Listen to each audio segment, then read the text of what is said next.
Okay, participants.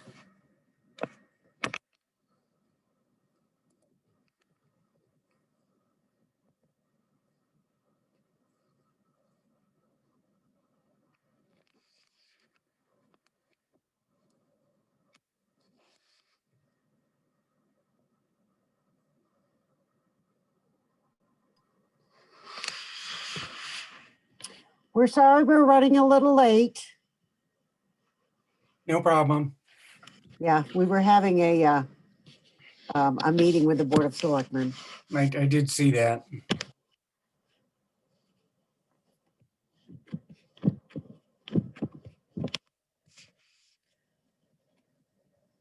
On the countryside out there, and that's the way we hope it will be. We do have some trails laid out.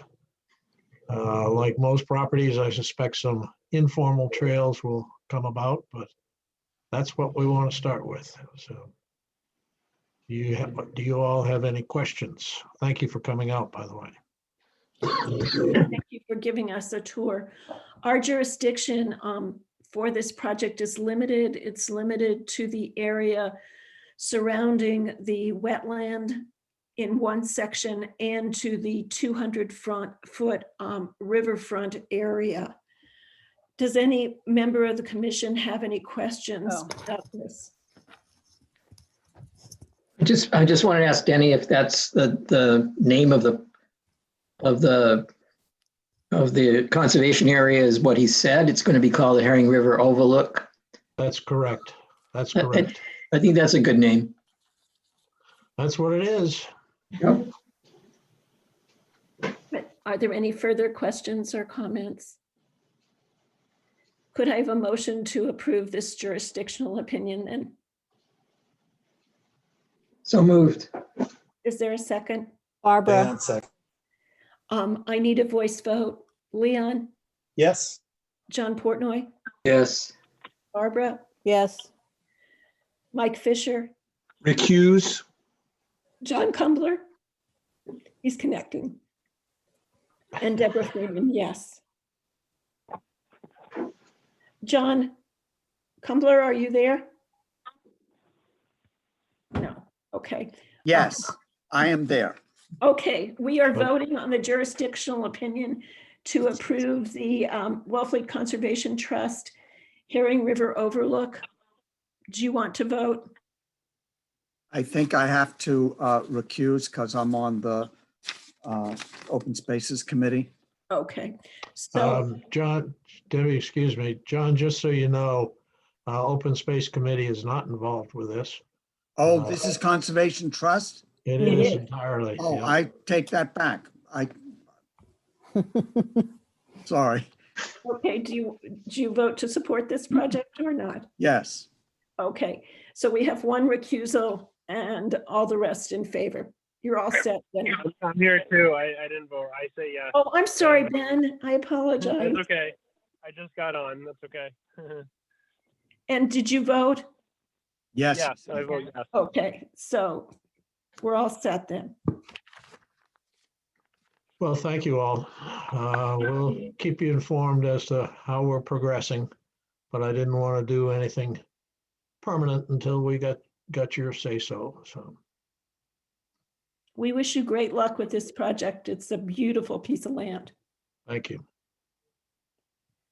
All right, the conservation agents report, and then we'll go to open space.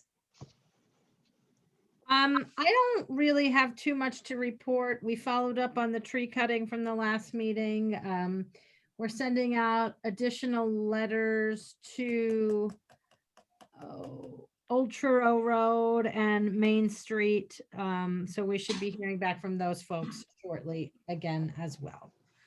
Hillary, on the Old Truro Road thing, did you include the problem with the dilapidated silt fence?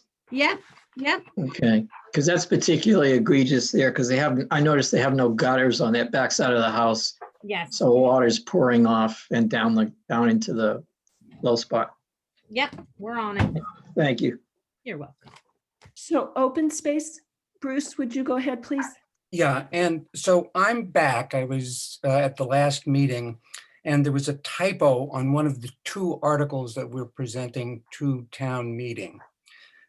If I can just read that. So this is to see if the town will vote to transfer care, custody, management, and control of these lots of town-owned land indicated below from the select board to the Conservation Commission for purposes of open space conservation or to do anything thereon.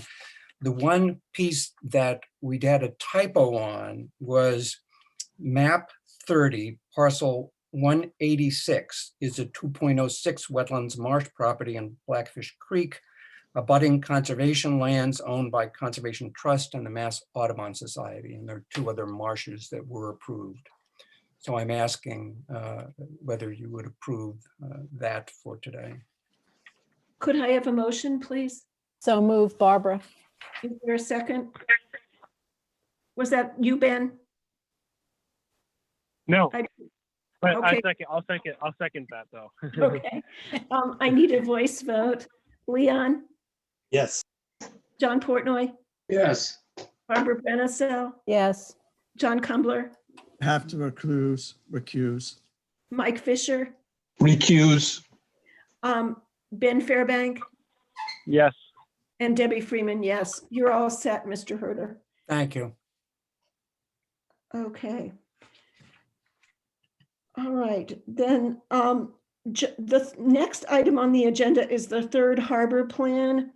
I received an email from John Reel this afternoon saying that he was not able to attend tonight and requesting a 2-week extension.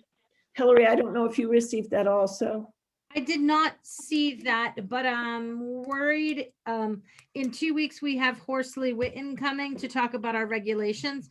So could I suggest that we go out 2 more weeks with John to March? I don't know if there's a sense of urgency to get this approved through the Conservation Commission or what his deadline might be. He did not indicate to me that he had a sense of urgency. He said that he had spoken to 2 members privately in separate conversations, so about their questions. So I don't know if he conveyed any sense of urgency to you. No, not that I am aware of. So with that, I'd say if we could move him to the March 3rd meeting, that would probably be better suited for us. Okay, then we'll continue that and I'll send John an email. Thank you. Debbie, should Yes. we, in terms of process, should we be making any effort to consolidate comments? I know Barbara and I have commented individually. Sure, if you want to send your comments to Hillary, Oh, great. and then we could have them published to the entire commission, because I certainly haven't seen your comments. Well, Barbara, I think commented also to John. I haven't seen her comments though, I don't think. Okay. If anyone else has comments and would like to send those to Hillary, we can then review them as the commission as a whole on March 3rd, 2021. Yes, please. Okay. Barbara Brenessel, do you want to go ahead with the vessel report? Well, it's actually not a report. It's a request to change our regulations in 2 areas. And if someone could show that. Yeah, I think I can put it on my screen. If it's, let me see which one it is. Is that right? Share screen. I don't see anything yet. Oh, Haven't- you started. It's, There it is. no, it's not the right one, Oh, okay. not the right version. I sent it out to everybody not too long ago. And Yeah. it's on the website for this meeting. Right. So how could we put that up? Let me- Hillary, are you able to put up the latest Yeah, version? I'm looking for it. Thank you.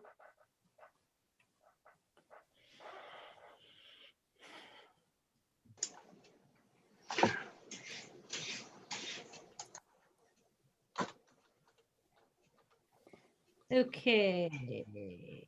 That's not the latest. The latest isn't from January. No.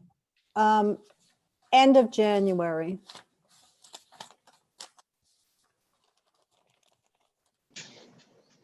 Barbara, isn't the latest included with the draft regulations from Horsley Witten? No, Okay, I can. Let's see here. It's opening up. And let me try and share my screen here. thank you, Hillary. Sure. Just gotta get everything to function properly. How about this? Share.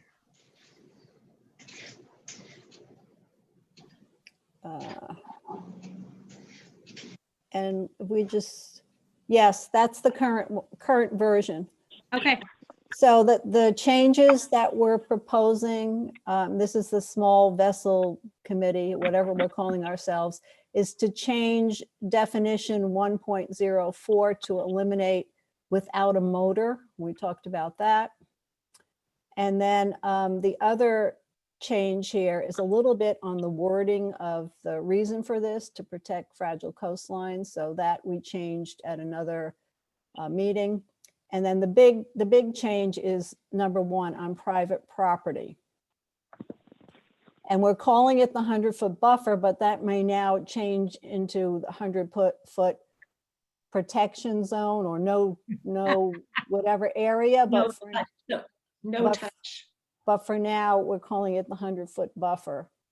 And it's just to require vessels stored on private property to not be on vegetation, basically, in the 100-foot area.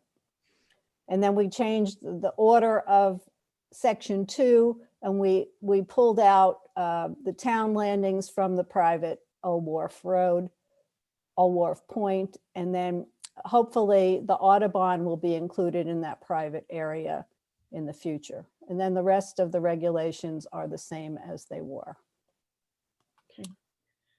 And did you want a motion from us to accept this at this time so that you could get ready with the education you need for the summer? Right, because this is a public meeting and this was posted on the website as an attachment to the meeting. I think we could vote to approve of these changes and then we could publicize them and do some educational work. Okay. Hillary? just for consistency's sake here, we can approve the changes and agree to move forward with a public hearing on the regulations. So we would then post for our next meeting or the meeting after a public hearing on this section. So we have to be clear that we're holding a public hearing on section 1.04 of the Wellfleet Environmental Protection Regulations and document the changes in the newspaper ad. So we would then move ahead with that. Okay, So- it would so be, we can't do anything until that's done, is that I right? think you can move ahead with educational materials and that sort of thing, but we do need to contemplate public comment under a formal regulation change notice. Okay, Butt in for 1 second. It's to get it on for the 17th. So it'll have to go into March. I think that's okay. I mean, I don't think we intend to change anything unless something drastically striking comes in from the public, which we would contemplate.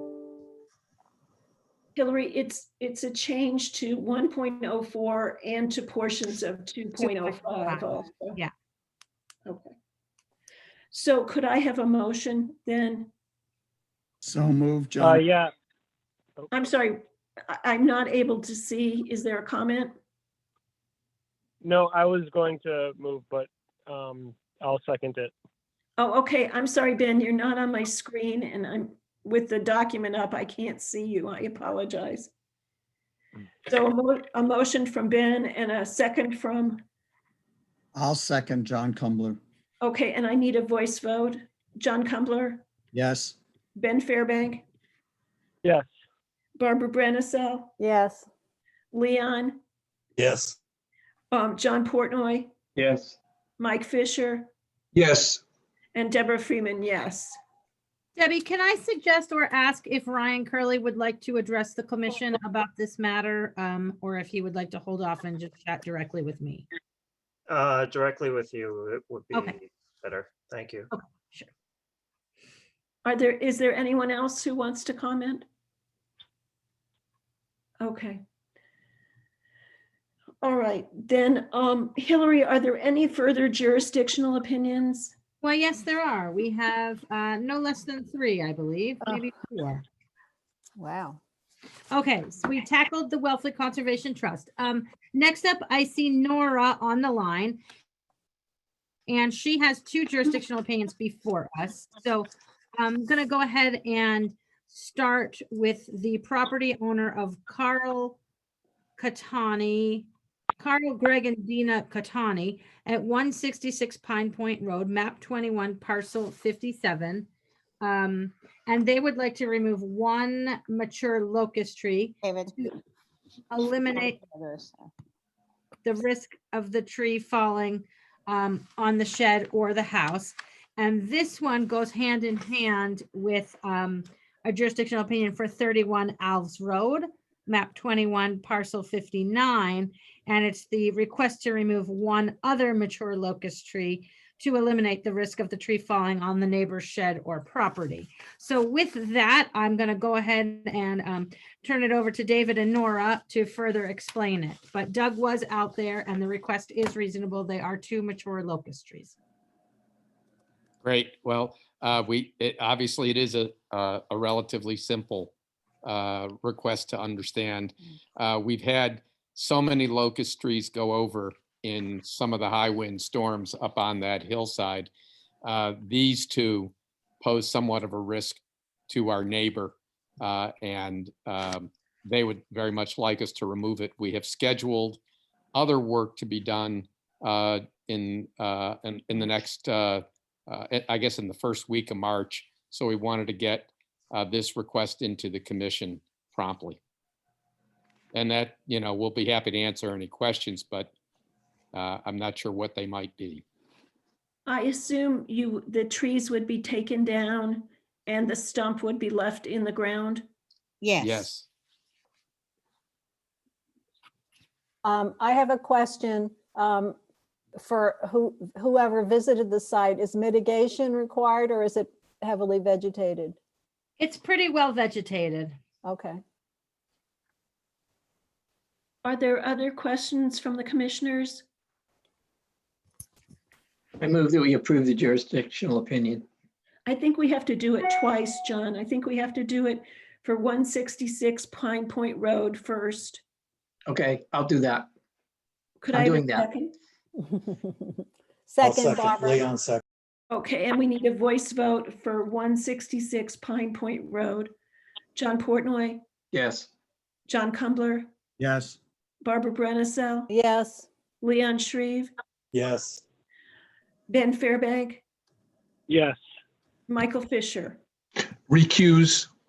Okay, Deborah Freeman, yes. So that's all set. And then I need a motion for 31 Alves Road. So move, Barbara. Is there a second? Second, John. All right, and I need a voice vote for that. Ben Fairbank, Yes. Mike Fisher, Recuse. John Portnoy, Yes. John Kumbler, Yes. Barbara Brennisell, Yes. Leon Shreve, Yes. and Deborah Freeman. You're all set. Thank you very Thank much you. for your Appreciate it. consideration. Can we just hang on for the rest of the meeting just for the fun of it? Or can. There's no fun in these meetings. Thank you very much. Okay, our next jurisdictional opinion comes from Ken McPhee, who's also on the line tonight from Bartlett Tree. And it's for Carmen Sanders at 665 Chequesset Neck Road. And he is proposing to remove 1 black locust located approximately 96 feet from the top of the coastal bank and pruning of 1 pitch pine located approximately 99 feet from the top of the coastal bank. Pruning is to consist of reducing the crown height by 3 to 4 feet and planting a 5 3-gallon northern bayberry around the stump of the black locust. All measurements have been verified using the plan approved by the Conservation Commission on 6/17/19 for the yacht club. And the trees are marked. And Doug has been out there a number of times with Ken, as I understand it. So let's go ahead and hear from Ken on his proposal. Yes, I would just want to take out that one black locust and then reduce the crown on the pitch pine, all for the view. And then put in 5 3-gallon bayberry for the removal of that one black locust. Is there a way, Ken, instead of reducing the crown, to prune the pitch pine? It's just that first 3 to 4 feet that are actually in the view corridor there. To try to do any lateral removal of branching wouldn't really do anything for the view.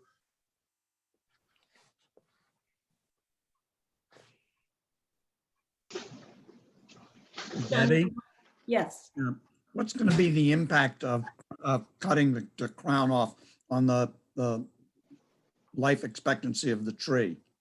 Well, the crown ratio with 3 to 4 foot removal is minimal impact for the crown ratio. Tree itself, we're taking less than 8% of the live crown ratio out of it. So health-wise of the tree, I don't foresee a problem occurring. And there's no way that you can engage in something other than removing the crown.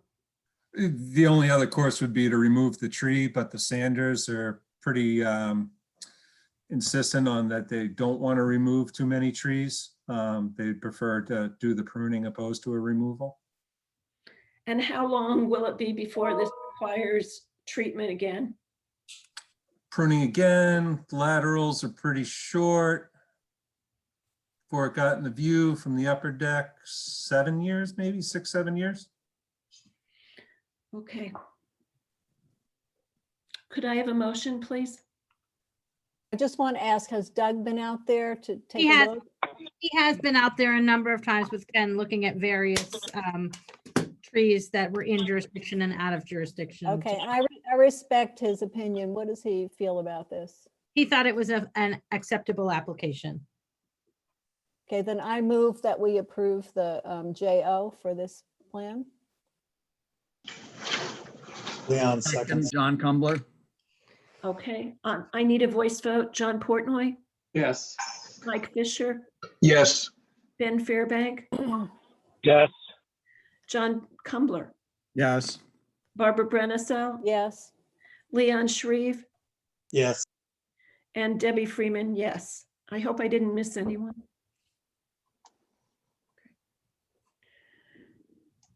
Thank you. Thank you all. That's all I have for jurisdictional opinions tonight. Okay, is there anything else that we need to address in the business meeting portion of tonight? Minutes. All right, Barbara, do you want to go ahead? Well, John edited the last meeting minutes and I made a few typos and changes. I don't know if you all saw those. Yes. But if so, I move that we approve the meeting minutes from January. Chris, help me. What was the date? I The have- 20th. With John's edits and my typos. And your typo. You're adding My typos? typo corrections. All right, is there a second? I'll second Leon. Okay, and I need a voice vote. Leon? Yes. Ben Fairbank, Yes. Mike Fisher, Yes. John Portnoy, Yes. Barbara Brenessel, Yes. John Kumbler, Yes. and Debbie Freeman, yes. That's all set. And I also sent around minutes from our working meeting about the Horsley Witten proposals for our bylaws. So if everyone read those, I would move that we accept those as well. I think Second. we have to, right? Yes, Okay. thank you. And I'll we have- second that. All right, I need a voice vote. Barbara, Yes. Leon, Yes. John Kumbler, Yes. Ben Fairbank, Yes. Mike Fisher, Yes. John Portnoy, Yep. and Debbie Freeman, yes. So that's all set. And then do we have a set of executive meeting? Those minutes? are in draft and we leave those in draft. Okay, very good. But if you have comments, John Portnoy has sent me a comment, and if anyone else has a comment, I will look at those and redraft. Excellent. Okay. I can give a brief update on our peer review. That We would be have received 2 checks in the mail. One from Bob Berenger, sorry. And one from Michelson. And one for Michelson. So those contracts have been executed with Woods Hole Group. And the work is commencing there. We're still waiting on the check and the contract to execute for Simone, which is the property next to Michelson. And so the delay there is holding up the Michelson review from getting underway because they're both proposed to be reviewed together. I did reach out to Coastal again this morning when I came in and saw that the check wasn't here. And we haven't received any opposition from Simone.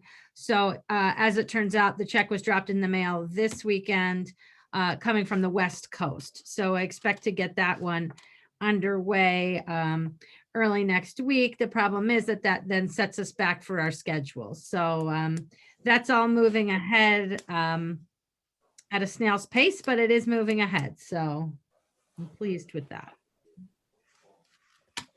I have a question while we have a little time here. I've seen some trees flagged on Anawan Road on the marsh. And I'm wondering if someone's proposing to do something about those. Anawan. I see nothing on our schedule and I have heard from no one on Okay, Anawan. all right. There are bright orange flagging on a bunch of trees on Anawan. Is it on Anawan or is it on Field Point? It's on Anawan. It's the third house down. It's the one after the Golden Doodle house. So it's after Polonsky. Yes. Okay. Third house down. Okay. We can have a look there.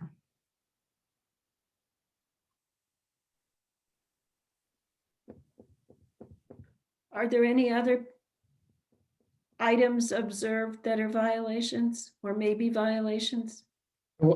Like to ask Hillary if Mr. Berenger ever got back to you with about his house on the ocean side with a dangling staircase. Yeah, I wrote back to him, alerting him that it was the other location and he was going to send someone out, but I haven't heard anything back. He's rather responsive, so I can just shoot him an email and ask him what he found. Okay. We okayed the movement of that house, right? Yes. Yes. We did, and then But it he had hasn't done it yet. No, to go to zoning and go ahead, Hillary, I'm sorry. I was just going to say he has some legal hurdles to jump over. Better jump over him quick. That house won't be anything to move. That's true.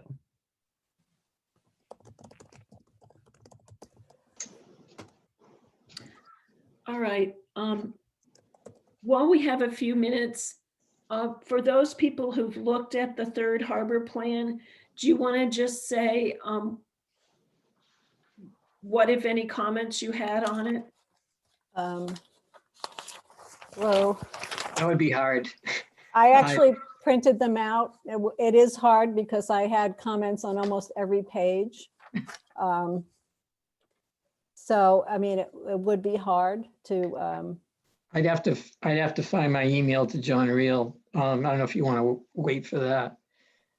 I mean, there were some inconsistencies, some errors, some misconceptions about things. I'll send you my comments. I'll send them to the whole board and you could look at them. And John, if you can send your comments. I will. I I will. think I may have them, but they may be buried under all these emails that I have.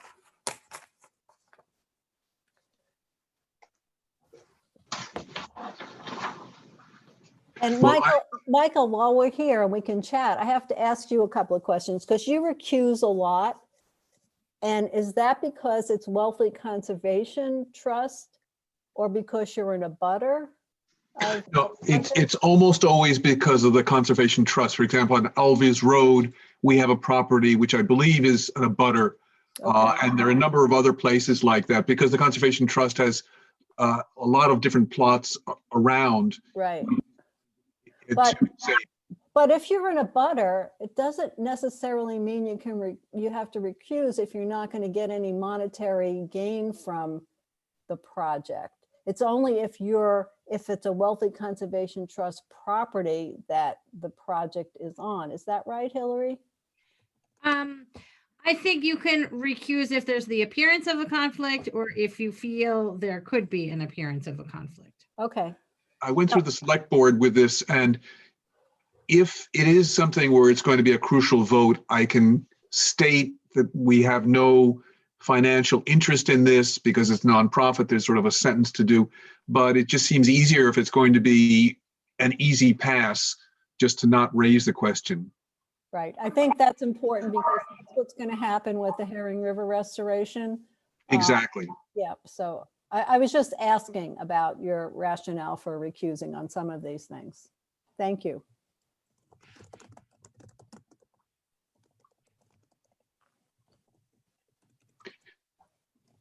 If it matters, I've got John's comments and Barbara's comments that I can show you, but they're basically on page 10, what is meant by this. Yeah. They're typos. There are a few small changes, and I'm not sure if going through them without the harbor plan in front of us would be a good idea. Yeah, it seems like it would make more sense to wait for John Reel and then to have him deal with the questions as he goes through the plan. I agree.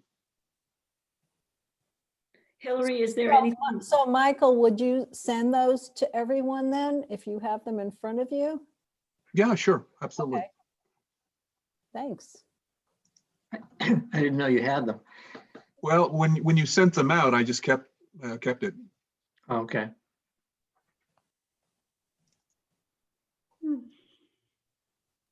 Okay, Hillary, is there anything else that you'd like to discuss in the business meeting? I don't think so. Any Not- mail? Any mail? I haven't gotten any No mail. Okay.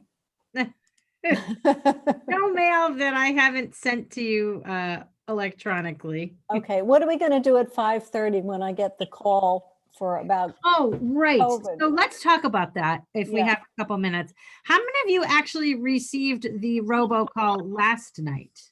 I did, Just you? And I got it this morning. and I got it this morning too. Well, no, not the one from me. Yeah, I got the one from Julian Sear. Okay. I think you have to have a home phone. If you just have a cell phone, you might not be reaching out to Well, everybody. It's really strange because it didn't go, it seems like it didn't go to more people than it actually went to, because I checked with, my staff here that are over 65. They have home phones and they didn't get it. But one member did. So I got a complaint from someone in the public that they didn't get the robocall last night, wondering why. They had a home line. So I can't quite make heads or tails of who this company called and who they didn't call, or how they even got phone numbers. Hillary, if I might Yeah. be able to shed a little light on that. I sit on the reopening task force, or the COVID task force. Basically, the database was looking at a specific demographic. It wasn't everybody. It was looking at 65 and older, is the way I understood it. Yeah, so the people that I'm all talking about are 65 and older. I mean, they don't It goes- act, so maybe it goes by that. It goes back to the voting records Voting records. or party affiliation, from what I understood. Oh, Task force. So Hillary, we Not- got, the call. You got the call last night. Yes. Okay, because when we heard that folks didn't get the call, that's when we said, okay, well, we'll try our Wellfleet alert and see if maybe we can reach more people that way. Because at 5:30, if you don't get the call, you can dial in, which I think would probably be more useful to rely on yourself dialing in than this system Right. ringing you. Yeah. There were also many emails that went out with the same information. I got it from quite a few sources. I would say 3 or 4. Yeah, me too. And Ryan Curley just put in the chat that he got it and he's not 65 or older. Well, I didn't target 65 and older because I don't have a capability to do that. I just sent it out to the folks that signed up because I figured the more people that listen, the more information's getting out there and hopefully it's accurate. Well, I got my shot today. Good for you. You traveled for it too. Yeah, I went to Fall River, but I mean, getting it was insane. But once I was in Fall River, the community college, they handled it, I mean, so smoothly. Everyone was really nice and polite. And Judith, who is an ombudsman in a nursing home, who wasn't able to get an appointment, they put her in roughly after me. So I was very pleased with the people in Fall River. Excellent. That's good. That's good to I hear. mean, it was so smooth and seamless, and there was very little wait. That's great. I So know. does everybody who's going to be at this Conservation Commission meeting have someone else at home that could enter into this phone conversation? Yes. Okay, good, because then I'll stay on the conservation meeting too, because Nick will answer the phone When it calls you. when it calls us, or when we call it. Yeah, perfect. Perfect. Okay, then I'm going to suggest, if there's nothing else, that we take a break and open the public hearings at 5 o'clock. But Just I- real quick, Debbie, Shadorowski has been continued, so we could Oh. announce that early on to 2/17. Okay, Okay. and other than that, are there any other continuances, Hillary? Not that I'm aware of. Okay. All right, then I'd like a motion and we'll take a break. Do we need a motion? Can we just like leave this on and just? No, we have to close the business meeting, I think. Oh, We do. right, We- right, we have to right, close right, the right. business meeting. So I move we close the business meeting. Second, Barbara. I need a voice vote. John Portnoy, Yes. Mike Fisher, Yes. Barbara, Yes. John Kumbler, Yes. Ben Fairbank, Yes. Leon Shreve, Yes. and Debbie Freeman, yes. So we will leave this and we will come back at 5 for the Right. public hearings. Right, leave it on and just.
Up because we were trying to do something there the other day and it looked like the tundra. No, with the rain, it's back to water. Okay. Yeah. We used to have a lot more icing in the harbor than we do now. I know. I remember those icebergs. I loved them. Right, right. I love to see them piled up on the shore. That was so cool. Used to have a lot more skating too. I missed that. Yeah, there's been nothing for years and years and years. One winter in the 80s, we skated every weekend in December. Wow. And ice fishing, that's gone too, right? Yeah. Not that I'm an ice fisher person, but I was Yep. kayaking in December. So instead of skating, I was kayaking in the pond. Sunbathing. Okay. We're going to open the public hearings portion of the February 3rd, 2021 Town of Wellfleet Conservation Commission. This is opened pursuant to Massachusetts General Laws, Chapter 30A, Sections 18 through 25, as amended, the Wetlands Protection Act, the Wellfleet Environmental Protection Bylaw, and its regulations. Additionally, we are operating pursuant to Governor Baker's March 12, 2020 order suspending certain provisions of the open meeting law and his subsequent orders to that. The first matter, oh, I'm sorry, we do have a matter that's been continued. So why don't we address that first and get that out of the way? Shadorowski, 77 and 83 Samoset Avenue, map 28, parcels 114 and 113. A notice of intent to construct a vinyl seawall. I understand that that has been continued to 2/17. Hillary, am I correct on that? You are indeed correct. All right, so I need a motion to continue Shadorowski. So moved, Barbara. Second, Michael. All right, and I need a voice vote on that. John Portnoy, Yes. Michael Fisher, Yes. Ben, Yes. Barbara, Yes. John Kumbler, Yes. Leon, Yes. and Debbie Freeman, yes. So that's all set. And the first hearing is for Nickerson Real Estate Holdings Company, LLC, Mid-Cape, 45 Commercial Street, map 15, parcel 102, a request for a 1-year extension. Is anyone here for that, please?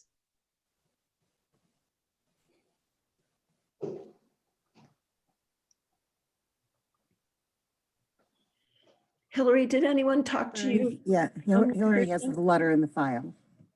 I have a letter in the file from the facilities manager that says he's writing to request an extension to the order of conditions issued on February 15th, 2018. The order of conditions included plans to remove an existing storage shed and replace it with a new one. The project has been put on hold due to other needs within the company, but after reassessing the condition of the existing building and storage needs at this location, we would like to proceed with the project. I would like to ask the commission to extend the existing order of conditions for 1 year to facilitate this project getting back on track and being completed. Thank you for your consideration. Hillary, when did the first order, or when does the first order run out? The first order, it was approved February 7th, 2018, and we issued the paperwork on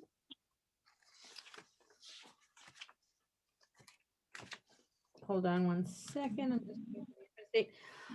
February 15th of 2018, so it expires February 15th of 21. And so this would run to 2/15/22? Exactly. Okay. Could I have a motion, please? Can we have discussion? Yeah. Of course. Do we have to move it before we discuss it? No, That's it. Okay. My question is that since we originally approved this, there's been significant flooding in that area, high tide flooding. And my question is, are we, by giving this extension, basically encouraging them to rebuild a shed in an area that it's not only future flooding, but present flooding is getting flooded? And do we want to do that? And that's my question. And also with the same design. Right, so that's my question. I just putting it out to the rest of the committee. Okay, you understand that they can go ahead and build what we authorized until understand. February 15th, 2021. Right. But that's a week and a half away. Right. So my question is, do we want to say, relook at this, which is to deny their extension because of the issue of flooding. I'm concerned about that, but I don't want to hold it up. I want other people's opinion. Hillary? The design as it was presented and permitted does have smart vents to allow for automatic entry and exit of flood waters. So it is flood compliant construction. And is it compliant with the appropriate level? Yes. Okay. Does it have to be, is that FEMA compliant? I'm not sure what the, So they'd still have to apply for a building permit and then the building inspector would weigh in on its FEMA compliance. But it is designed as flood compliant construction. John Kumbler, does that address any of your concerns? I'm not sure it does. I really raised the question to get input from other committee members. I don't know exactly. I just think that I'm bothered by the fact that we're saying yes to a building that's being built in an area that already gets flooded. I think it's already on a disturbed site, though. I think that's why we permitted it initially, if I'm correct. Well, of course, it's a disturbed site. I mean, I just raised this. I can Yeah. read you the project summary from the initial project. It says the project consists of replacing an existing lumber storage building. The new building will be constructed within the same footprint as the existing building. The new flood resistant structure will be built on a flood compliant concrete slab foundation. The asphalt area that is removed for the foundation installation will be replaced. Restrictive work limit is proposed and access will be from the existing paved surface of the lumberyard. John, is your concern that the building should be moved in into the paved surface of the lumberyard? And I'm not being very helpful. This is really, I'm just concerned. I don't know what the solution is. I've seen that lumberyard flooded. In fact, the back end of that lumberyard was flooded just yesterday. And that the future is more and more flooding. And do we want to be, it's a disturbed area, but as it gets flooded, it's going to carry all of the problems, what kind of lumber is stored there, what materials are stored there, are going to be carried into the marsh. I'm just raising the question. I'm not saying we shouldn't permit it. I'm just raising this issue. I see two hands up, John Portnoy and the Shellfish Department. Want to go first? Sure. Yeah, I have a lot of questions too, but I can't really intelligently ask them without seeing the plan again. So I Okay. think we have to get down to the details when we take this up in the future. So we would deny it. Your thought would be to deny the continuance and have them come back with a plan so that we could investigate what's going on with the flooding. Yes, for example, the FEMA flood height there must be really high, and I'm just wondering how they can get away with just, allowing the water to flow through breakout walls or whatever. I don't even know what they're doing, but it seems like the flood height is so high there that the structure would have to be sky high on pilings. But I think we need to deny this and go through the process again. Okay. Could I hear from the Shellfish Department, please? Hi, this is Nancy, the Shellfish Constable. I agree with both John and John. That does flow into Duck Creek, and it is an estuary of concern for us due to the shellfish resources. So I would support you guys taking another look at it, and I would also be interested in the information about the project. And would tune into that to see. But I agree with what they're bringing up. Hillary? It looks like the flood elevation, I'm just putting that out there for information's sake. The flood elevation is 17 feet. I'm sorry, I couldn't hear you. In here The flood elevate, can you hear me? now, yes. Okay, the flood elevation is 13 feet and the building foundation elevation looks like the average grade is 8.8 feet. So there you have it. Thank you. Okay, that's good. Thank you. I would move that we deny the request for the extension, have them come back to us. Okay, is there a second, please? I would second that because things are changing very quickly here. Okay, I Yes. need a voice vote. Ben Fairbank, Yes. Barbara Brenessel, Yes, John Kumbler, Yes, Leon Shreve, Yes. John Portnoy, Yes. Mike Fisher, Yes. and Debbie Freeman, yes. So we'll have them come back and we can discuss with them in detail what's happening with the flooding there. they'll have to file a new Yes. NOI, yes. or build their shed in 10 days. Or build a shed in 10 days. I was sort of That's joking material. about that, John. I wasn't serious. Okay, the next matter is Miller 246 King Philip Road, map 34, parcel 12. It's an NOI to excavate along existing basement, construct a 16 by 14 study, reduce and rebuild existing deck, expand another deck, maintenance of beach boardwalk and stairs. Is anyone here for Miller? Yes, Stephen Phillips, Geiger Phillips. Do you hear me? Yes, now we can. Okay, Steve Phillips, Geiger Phillips. At the end of the last public hearing, there were two issues that that came up. One was the tree trimming somebody brought up, and I sent in a note from the owner, Jim Miller, saying that he had worked with Davy Tree Care back in, I believe it was February of 2019. And they assured him that they did have a pruning approval. They had applied for and received permission to do that. The owner did not do it, Davy did. Hillary, And excuse me 1 second. Hillary, do you have any record of that at all? I will go and have a quick look. I can say I looked to the approved minutes and there's nothing about this in the approved minutes. I'm just gonna go look in the file to see if there was possibly a jurisdictional opinion at some point.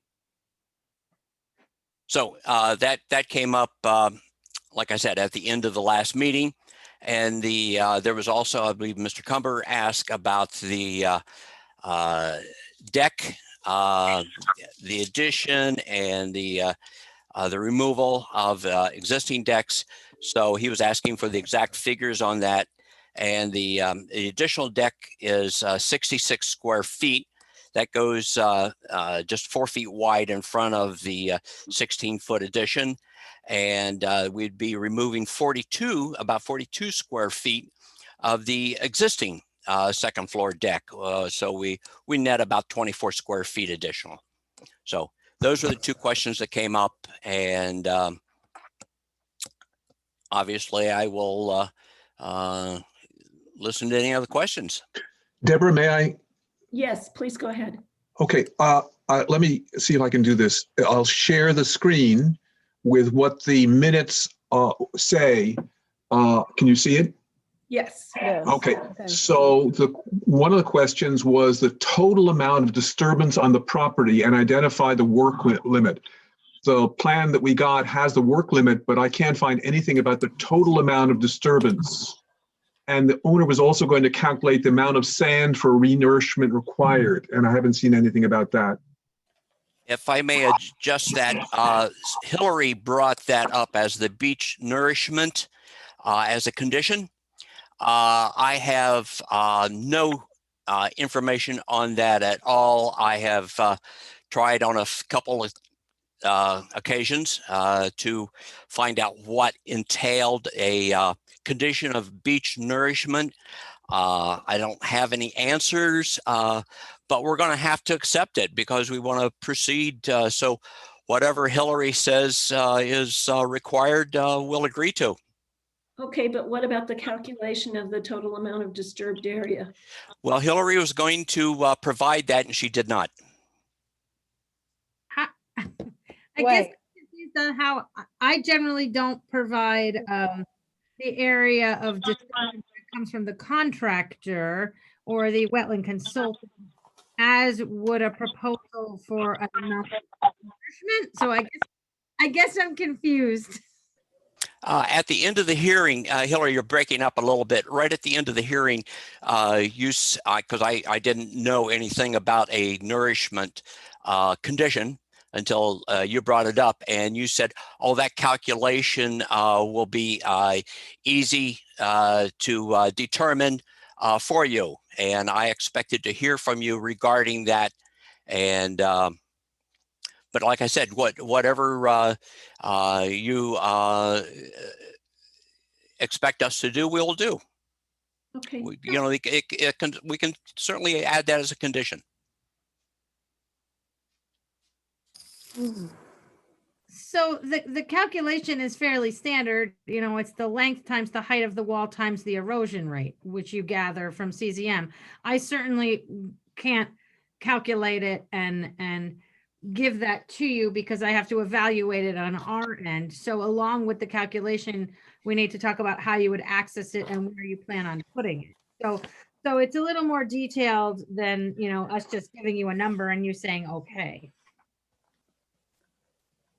All right, Hillary, were you able to find anything about the tree trimming?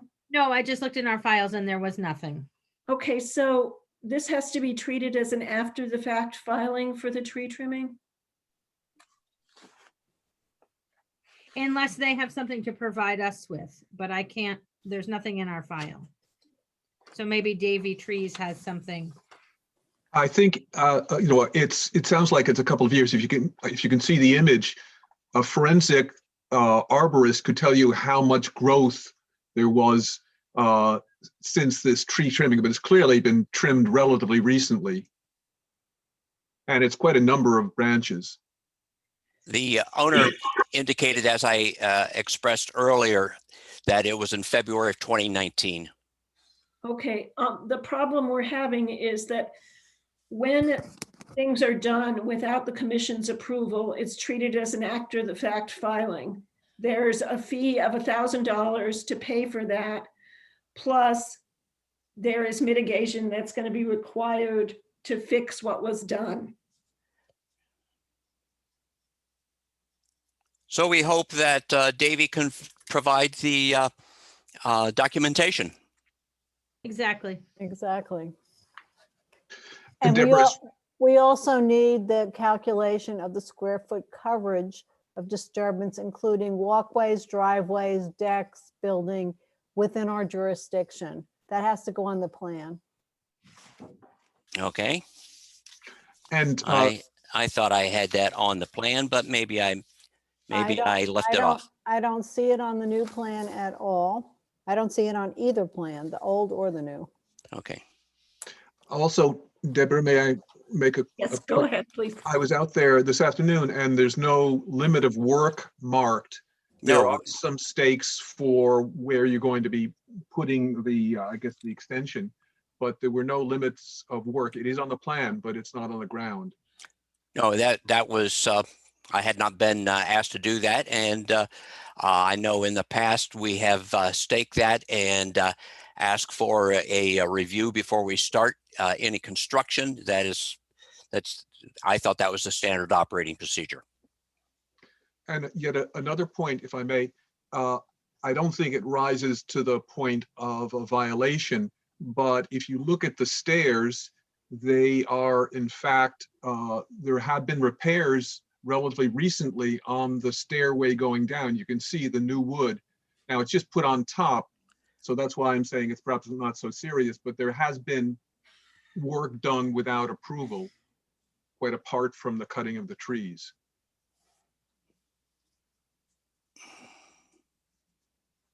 I mean, it's quite obvious that that's new wood.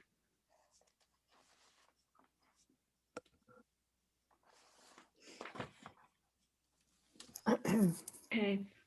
I think that this matter should probably be continued. I think that you should try to obtain something from your tree cutter indicating that there was some request to the commission and that it was approved.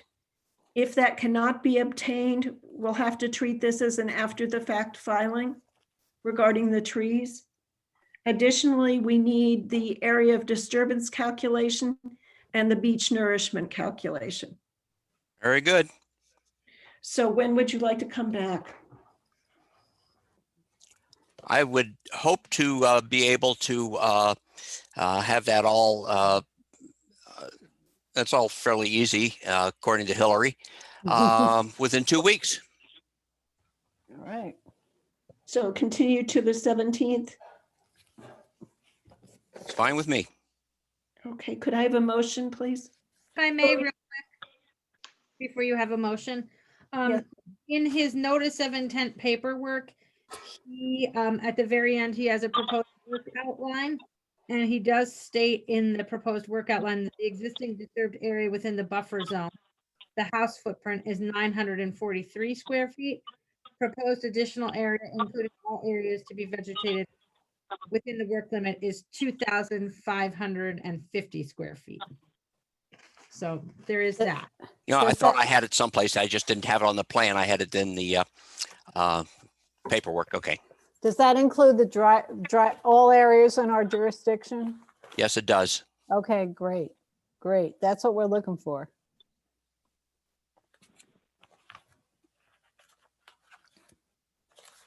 Could I have a motion, please, to continue this till February 17th? So moved. And a second? Second, John. I second that. All right, I need a voice vote. Mike Fisher, Yes. John Portnoy, Yes. Leanne Shreve, Yes. John Kumbler, Yes, yes. Ben Fairbank, Yes.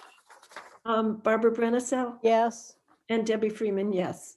So we'll see you back on the 20th, I'm sorry, on the 17th, and hopefully you'll find that paperwork from the tree cutters. Certainly hope so. Okay. Very good. See you then. All right. The next matter is Holan trustee 1440 Chequesset Neck Road, map 18, parcel 7, a notice of intent. Install 3 sand-filled quart envelopes along toe of the eroding coastal bank. Is anyone here for that? oh, Madam Chair, God. I can't see who's speaking. it's Ben Zender speaking right now. Oh, okay. I'm sorry. Hi Debbie, how are you? Good. I just joined the meeting just this second. Did you just call the Halleck Holland matter? Yes. Okay, great. Okay, thank you. So on the line with me is Seth Wilkinson, who's the designer of the system, as well as Nate Jones is here from Coastal Engineering. The reason we're in front of this board right now is for a notice of intent hearing on the emergency certification that this board previously issued for a temporary installation at the property. So I understand the board has a copy of the NHESP letter that's been submitted. I have not seen it. Hillary, do you have that? I have a copy. Okay. So, rather than present the project again, I'm kind of hopeful that we can just address any questions the board has. Seth can give you a report about how the construction went, how the work was done, how the property is faring at this point.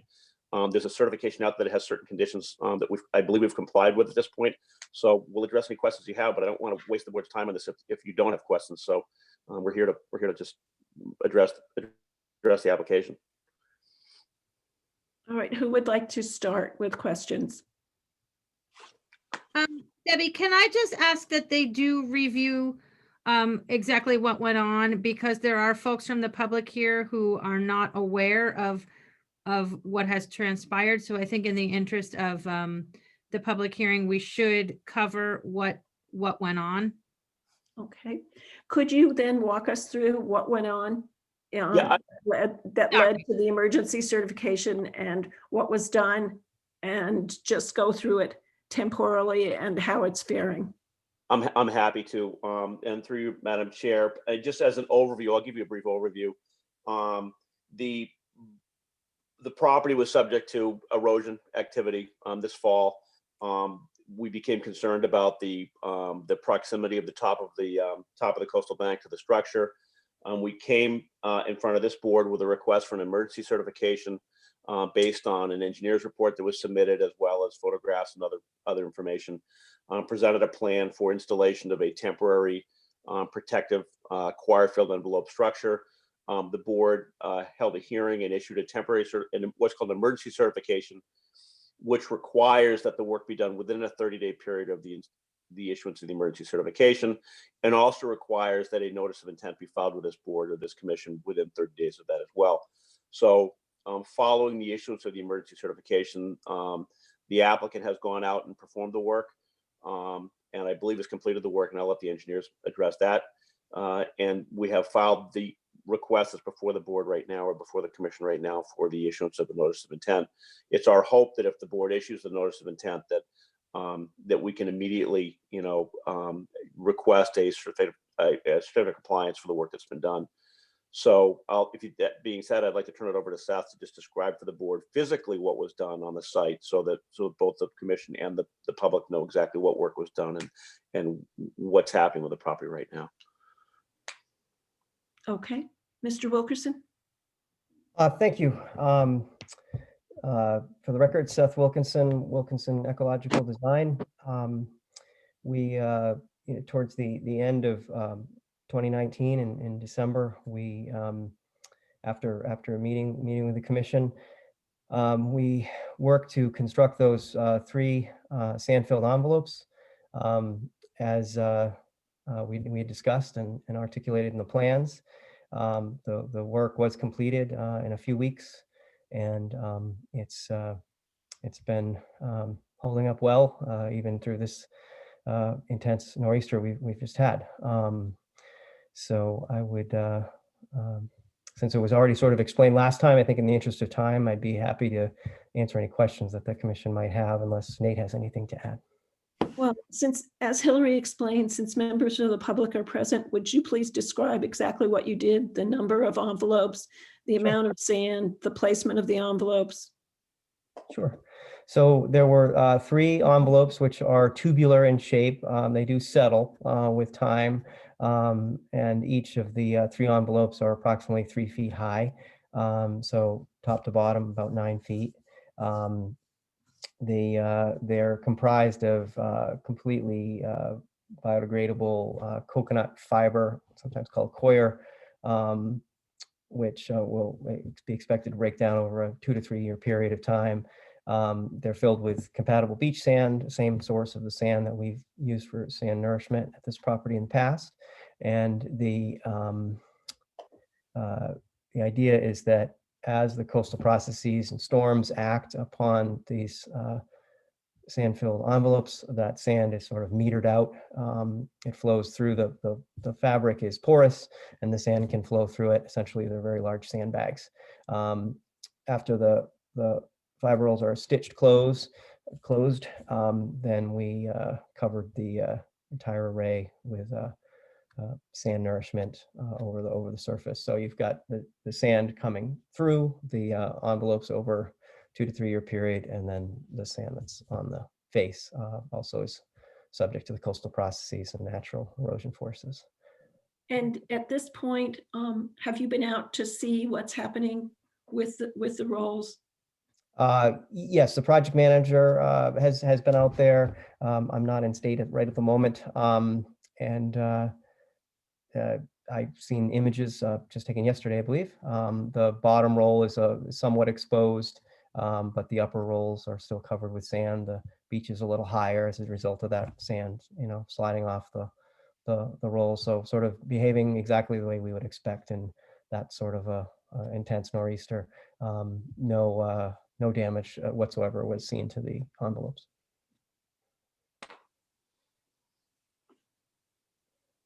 John Portnoy? A couple of questions. Did you expect that the coir rolls would be exposed so quickly?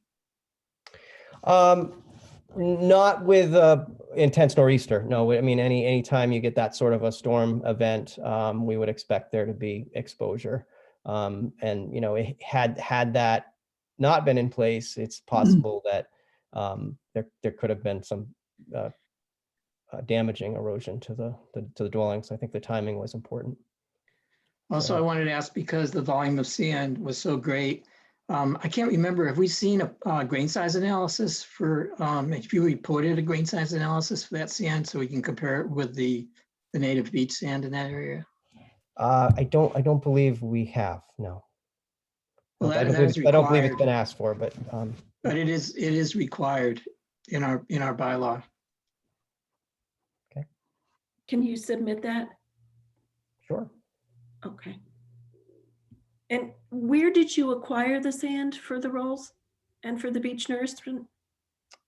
It was through Greg Morris, GFM Enterprises. I don't know exactly where it came from, but I could find out. Okay.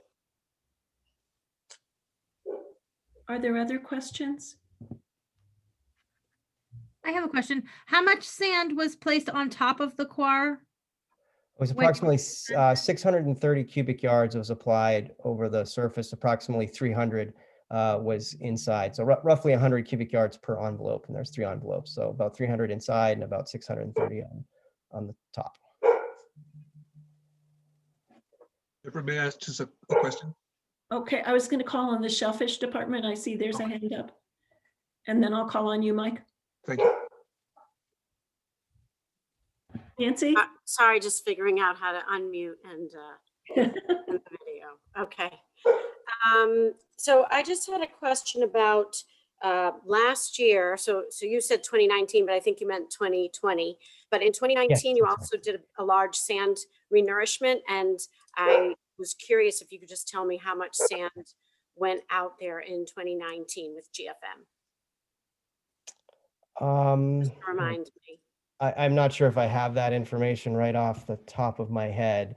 It was, I think it was discussed when we were talking to the commission back in November, December, but it was in the neighborhood of around 3,000 square feet, cubic yards rather.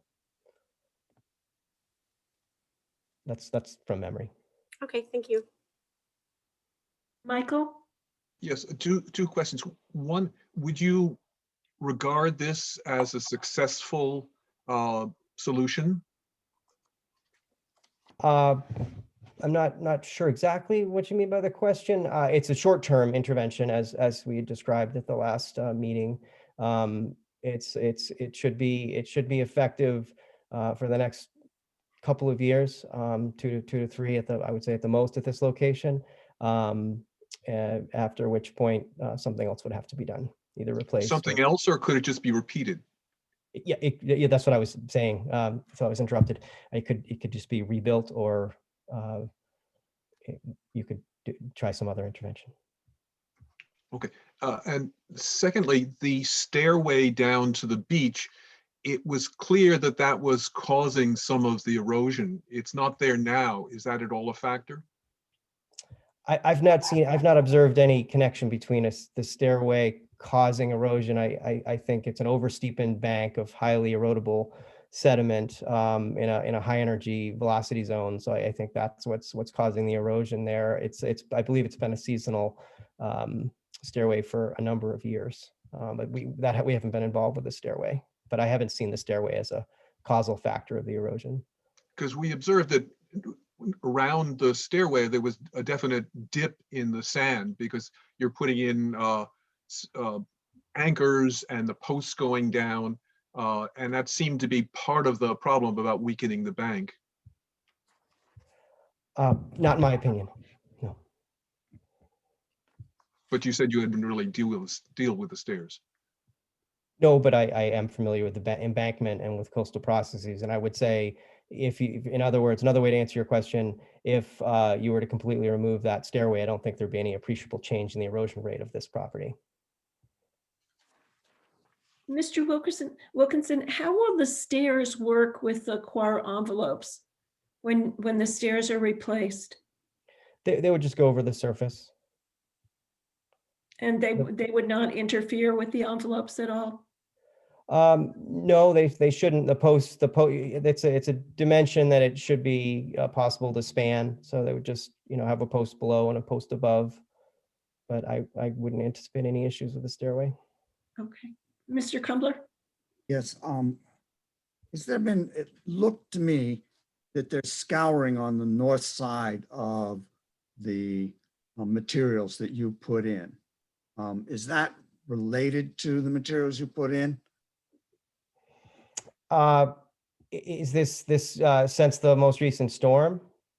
Well, this was about 3 days ago. And before the storm, I noticed that there was, before the storm, the bottom fiber roll was partially exposed, particularly on the north end. And on the north side of that fiber roll, there seemed to be scouring into the bank. Not a great deal, but some. I was just wondering what your sense of that causal link is. The envelopes aren't really known to create scour because they're just comprised of the same sand that the bank is comprised of. They're not particularly harder or softer.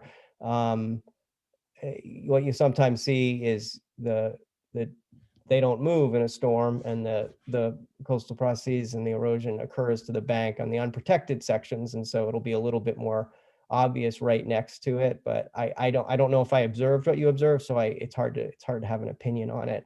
But as when you put something which resists erosion, the sand fill envelopes, and I stress resist because they do erode over time as well, then there's going to be contrast to, next to an area that doesn't have something that resists erosion as much. So it's likely that, but I don't know if I saw it, so I probably can't comment on it. Hillary, and then Leon. Do you intend to plant this at some point? Would be happy to have a conversation with the commission if the owner would be willing to. If you would like to like him to undertake that. We've discussed it, and he's happy to do a beach grass planting on the embankment. Now that the toe has been stabilized, it's likely that the beach grass would have a better chance. There've been a number of attempts, by one attempt by my company and attempts by others prior to that. But with such a rapidly eroding toe, it's hard to for that beach grass to take hold. Yeah, I just wonder if it is going to stabilize, it may be more beneficial to the property owner to have it planted because it will become more stable. That was my first question. My second question is, do you have for us sort of a maintenance plan, an inspection and maintenance plan of this so we can ensure that, it stays in place, it stays covered with sand, someone's out there monitoring for any erosion that might take place on the sides of it to protect the neighboring abutting properties? With these short-term interventions, we're happy to work with the commission on what the concerns are. Sand fill envelopes, in my experience, aren't typically recovered. They're comprised of a considerable amount of sand. Natural Heritage has viewed the volume of sand that we used and feels that it's an appropriate volume to cover the design life of the intervention. So we're not proposing to recover it. We put, as I said, a considerable amount of sand over that. There happened to be a significant nor'easter, so episodic event, which is going to take some of those away. It takes some of that sand away, and it did. We never know when those are going to hit. So that's on the coverage. As far as pictures are often helpful, taken from the same location at a specific time of year. I found is usually most helpful for commissions, if that would be helpful in sort of the monitoring. But given that this is really a short-term intervention, I think it's, as far as adjacent properties, it's held inside of any like the coastal zone management and DEP's guidance for the coastal areas, as far as like end scour, which again, if we were applying a coastal engineering structure type setback, we're within a reasonable setback from property lines, and this is not a coastal engineering structure. So I no reason to believe there's any threat to any of the neighboring properties. This is only on a limited portion of 1440. So to the south, there's any potential impacts that could occur from Enscour, as you mentioned, would be well within the property. And it was also held back from the north side where the home is closer to the northern property, but it was inset by, I believe, at least 15 feet. So I think that's already addressed in the design. Leon? Matt, yeah. I'm sorry, Leon? I was going to ask about the sand renourishment, because we were out there this morning and all 3 tiers were exposed. And if that's part of the protection and part of the design, it does need to be addressed, I think. Well, what would happen is now the sand would start to come out through the envelopes. So if we have, a series of nor'easters this winter, I mean, I don't know what the weather will bring this winter. That sand from inside will now begin to move through the array, and the array could have considerably less than a 3-year life expectancy. It is absolutely conditional to the the frequency and intensity of storms that occur. So the 2 to 3 year design life that we placed on it initially is just average type weather, not lacking severe events like we just had.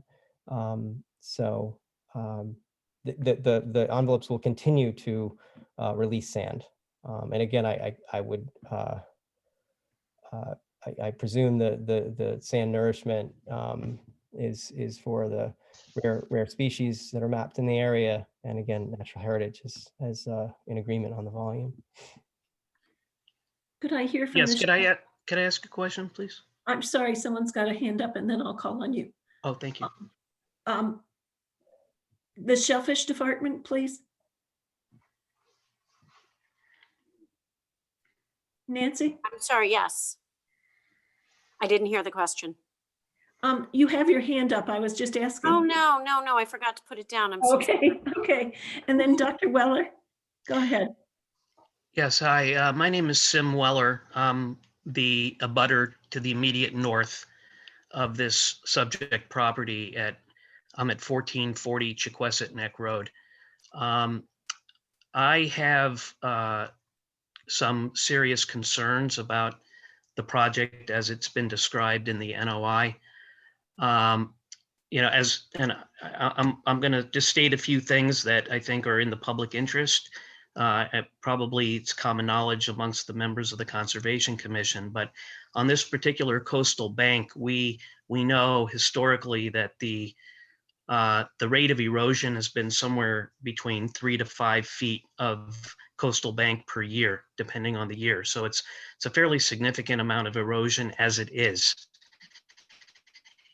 And my concern is that this particular NOI, in my opinion, has not adequately addressed 2 issues. One is the potential for Enscour to affect my particular end of the coastal bank to the north. And the second is, my understanding is that experts from the Center for Coastal Studies have opined that this particular area may represent what's called a node, where the glacial sand flow may actually be reversed in direction. Whereas normally it might be occurring from north to south. In this particular area, the sand flow may very well be reversed in a normal situation from south to north. So my concern is multifold. I don't think this, the NOI as it's been described, adequately addresses ongoing surveillance of the envelopes and renourishment of the sand, both to the north and to the south of the envelopes, to address the potential for not only scour but the reversal of the normal sand flow.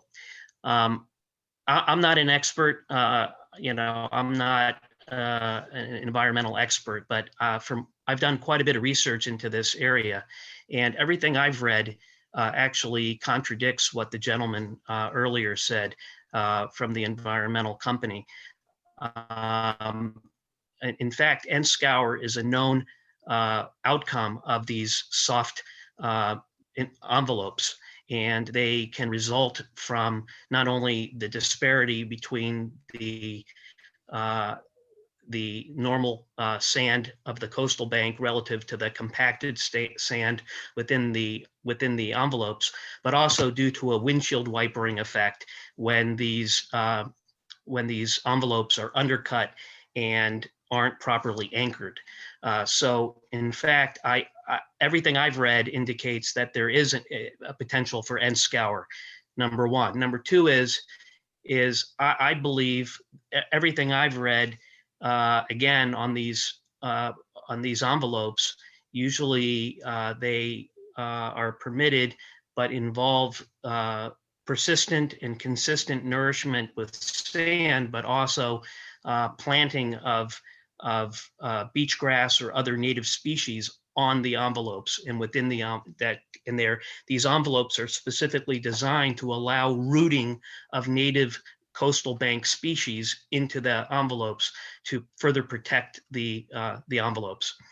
So that's a concern of mine. And the fact that people were out there today and have already shown that there's some early signs of scour to the north, and that all three envelopes have been denuded of the sand on top, I think is just an indication of things to come. So I would like to very much see condition, this is obviously a project that's already been completed, but I'd like to see conditions that, number one, require constant evaluation of the envelopes, number one. Number two is a continuous and persistent nourishment of the beach, both to the north and to the south of the envelopes, not just on the envelopes themselves, to protect my property to the north and the property abutting the gut to the south.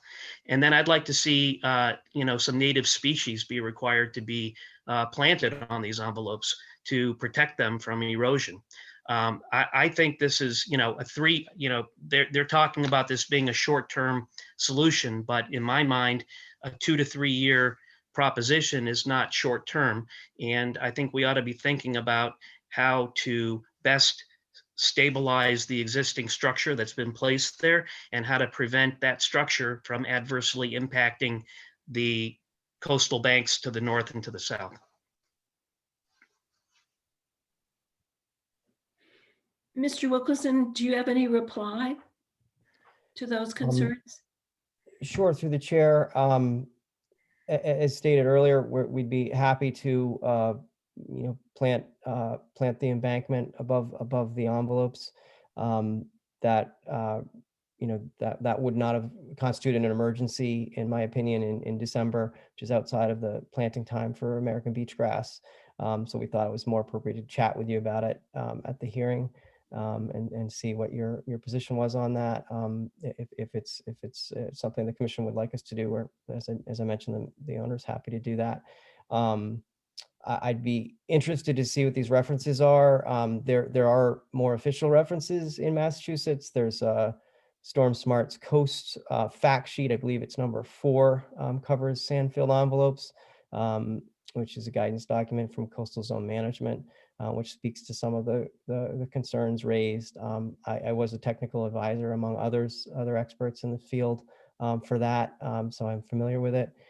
There's also, as I mentioned, the DEP Coastal Manual, which speaks to the N-Scour and issues. I believe we are compliant with both of them, but if we'd like to speak specifically to that, I'm just not sure where these references are coming from. This is a field that I lecture on internationally, and I do know a fair bit about.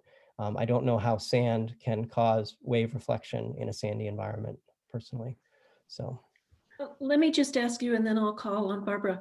Do you have any objection if the commission would permit it to doing further beach nourishment over the rolls and to doing further beach nourishment at the ends to alleviate the scour? Yes, we do. For this intervention, we don't feel that's necessary. at this point. In the future, if there's something that suggests that sand nourishment is needed, then we'd be happy to talk about it. But essentially, we've just filled biodegradable bags with sand, and I don't, and that's going to meter itself out, that we would, as I said, be happy to have a discussion with you about that at that time. But at this point, we feel we've done the appropriate short-term intervention and put the appropriate volume of sand down. But I don't know what the kind of weather is going to is in front of us. But this is a pretty typical sand filled envelope intervention, in my opinion. Barbara and then Hillary. Yes, I agree with Dr. Weller's concerns. I think that this should be monitored with constant evaluation to see how it's behaving.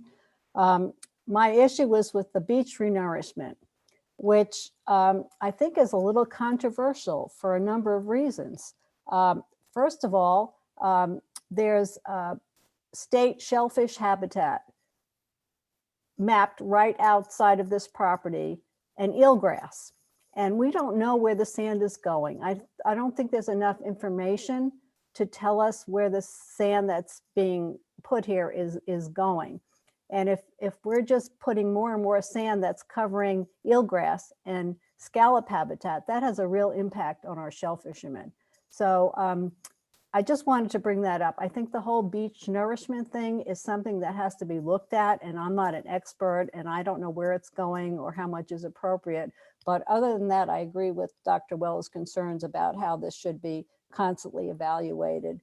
The beach nourishment thing, I think we need some help with that, because I really can't make a decision either way. Do we need more, or is this enough, or should we have less? Where is it going? I think that's the question. Hillary, and then I'll call on Brian Carlson. Do we want to first hear from Seth on where he believes the sand is going, just so we don't lose sight of that question if he feels he has an answer? I'm not a coastal geologist, but I would say the sand which has been placed at the bank of this rapidly eroding landform would end up exactly in the same place as the sand that's eroding out of it on the unprotected portions of the coastal bank. We're just simply we're putting sand in place to prevent the foundation from being undermined in the home. So to me, this doesn't seem terribly complicated. But if irrespective, the commission is looking for additional expertise on it, I recall from the prior application at this property, you engaged Greg Berman as a free service for coastal processes questions. You might consider reaching out to him again for his opinion. So, thank you. My question, I guess I'm still kind of hung up on having the quar rolls exposed, because I too am fearful of that foundation system being compromised. And I think that the installation of the quar rolls is great to stabilize the slope.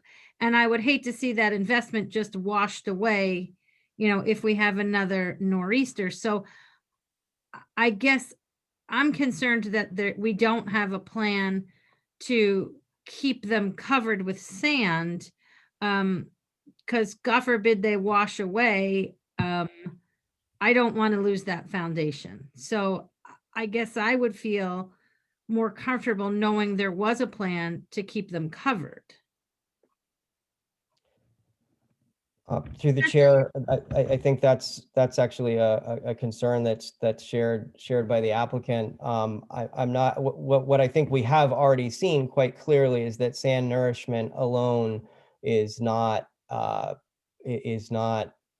enough to stop erosion. We've put thousands of cubic yards of sand in the last 2 years, and Nate, correct me if I'm wrong, but I believe there's still been 15 feet of erosion at the top of the bank. I don't think we put the requisite amount of sand that we felt was appropriate for wildlife habitat.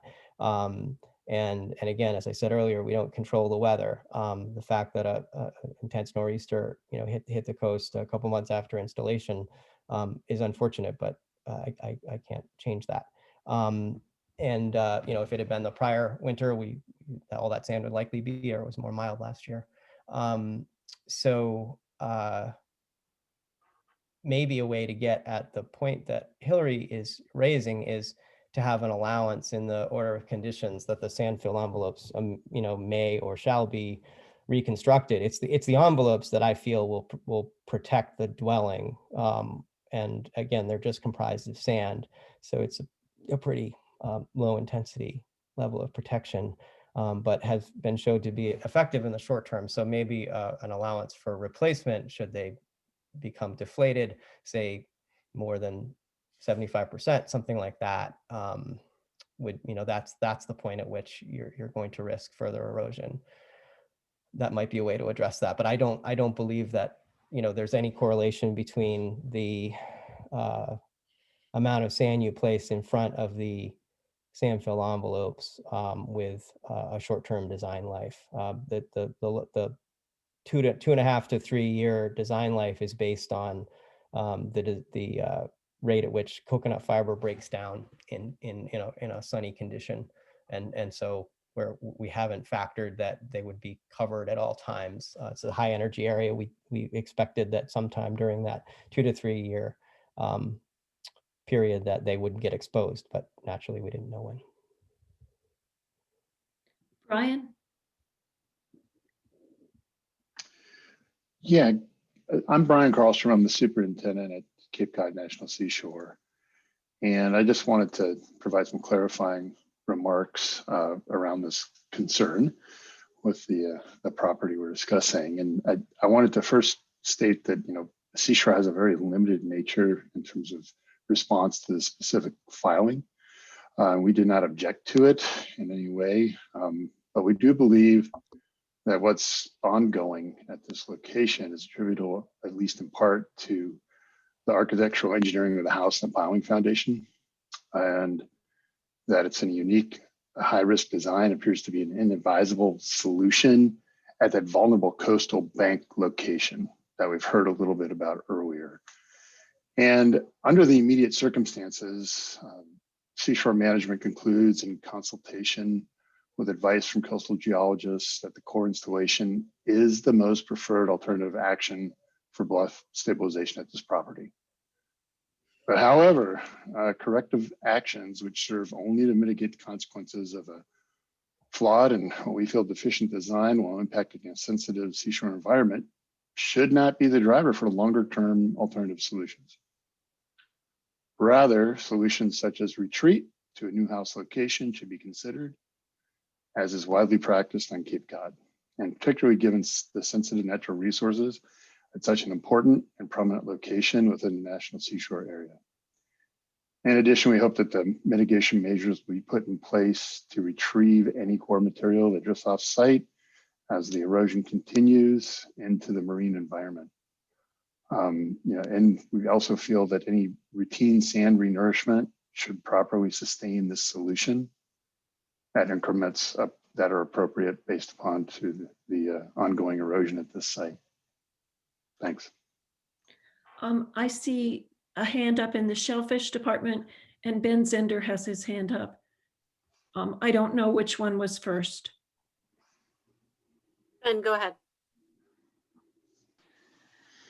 Thank you, Debbie. I just and I think this discussion is a good discussion. But I think that having the commission continue to look at coastal erosion in this area is probably very important. But I do note that the NHESP letter includes proposed conditions that they ask be incorporated into an order of conditions, and one of those is a nourishment condition. And so, NHESP they've set the amount of nourishment that they think is advisable and time of year restrictions and species protections. I think that's probably a good discussion point for incorporation into the order of conditions to address the nourishment. Other than that, I think Seth has been pretty clear that the nourishment isn't really necessary for the for the structural integrity of the temporary solution itself, but that there is an interest on the part of the applicant to make sure that they do protect the structure, which is in fact protecting the property. So, and that's all I have to say. Thank you all. Nancy? Hi. So I think would be, I was going to build on, I think what Barbara Brennisl said, but I have received some complaints from fishermen about the beach changing out there because of the 3,000 cubic yards or however much it was. So for me, it would be important to know how the sand is moving, because yes, as Seth said, it moves where all the other sand is moving, but it's a lot more sand. And if it ends up covering shellfish beds or suffocating shellfish or eelgrass, then that is an issue that I want us to be able to monitor. So when we first started today, Seth said that the beach had gotten a little higher. And so I would just be interested, how can we monitor that just so that we understand what's happening, and then we can make educated decisions for the future. So I guess I'm asking, is there any way to please monitor the sand so that we know what's happening out there and if we're creating risks to shellfish? Thanks.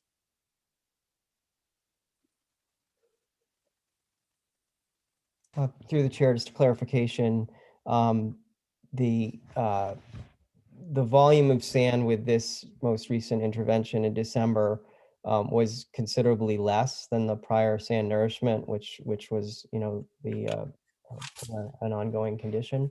The total volume, just to recap, was 930 cubic yards, 300 inside the envelopes and 630 outside.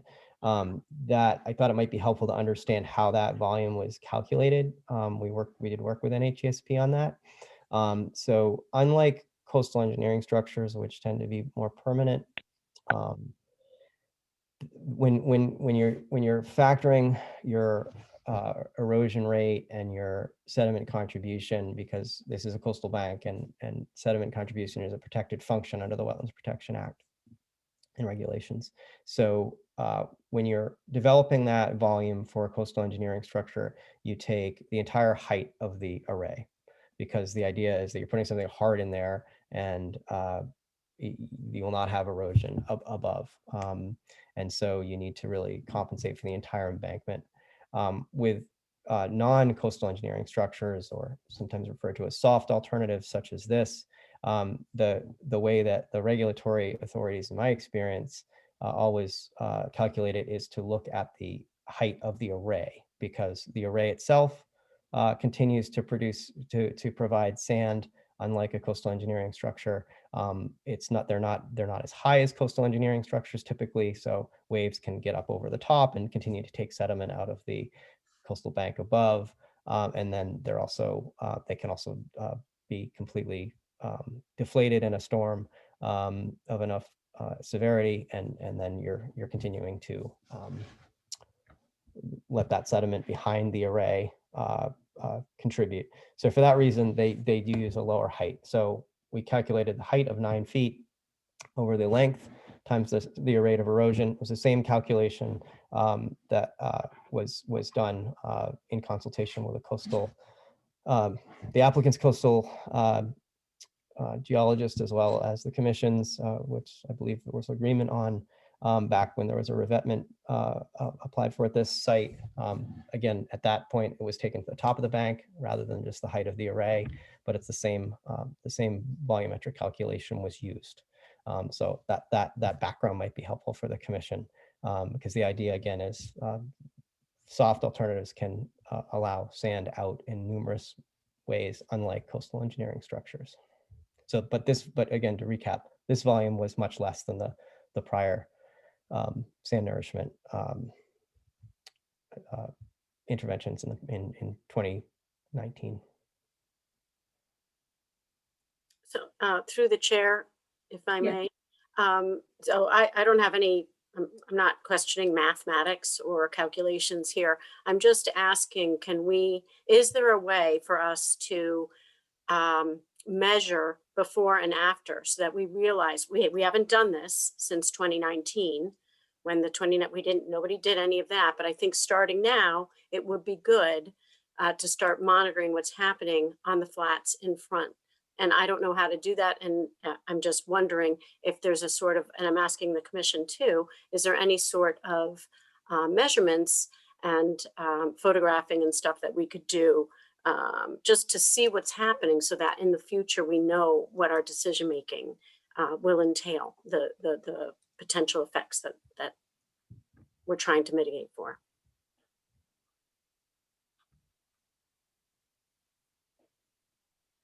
Barbara? I think Dr. Weller has asked for a continual evaluation, and I think that could be part of the continual evaluation of this project. I mean, it could be conditioned on that in some way. It's complicated, but maybe there's a way.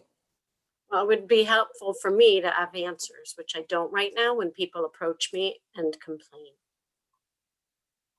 Okay, John Portnoy and then Leon. Yeah, I mean, the answer is the beach could be surveyed. You know, it's a standard practice. Surveyors know how to do that. I had a couple of observations. I keep hearing about the damaging effects of northeasters, but this coast faces west. And in my experience, the most damaging wave energy there is during northwesterly gales all through the winter that have dramatically impacted that coast for decades, if not hundreds of years. And I think that's where the dominant wave energy is affecting that bank. There's about 50 miles of fetch between that bank and open water fetch all the way up toward Boston. The other observation I have is that there certainly does appear to be NSCAR on the north edge of this soft solution. And I don't think you can expect sand-filled cloud logs to behave like the adjacent sandy bank, even if the sand is similar. You know, by their very nature, you're counting on these cloud logs to be more resistant than the adjacent bank. So you have this break point between the two media. And so I think that's why we're seeing what I identify as NSCAR, which I think should be, if that's the condition, it should be monitored very carefully. Leon, did you have a comment?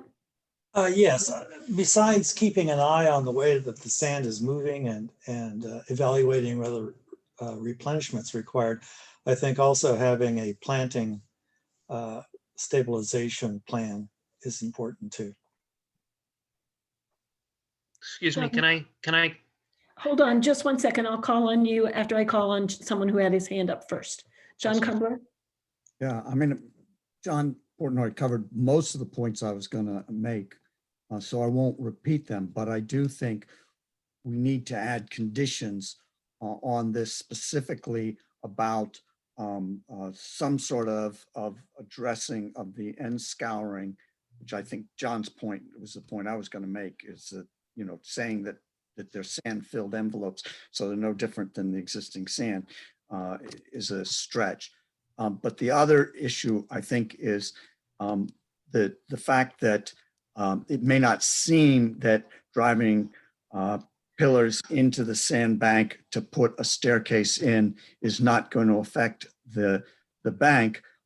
It certainly did create erosion effect around that staircase, observable erosion effect around the staircase where the pillars were driven in. And I think that needs to be another condition, that we not allow that staircase to be replaced. If their concern is the foundation of their house, I would think they would want to do it themselves.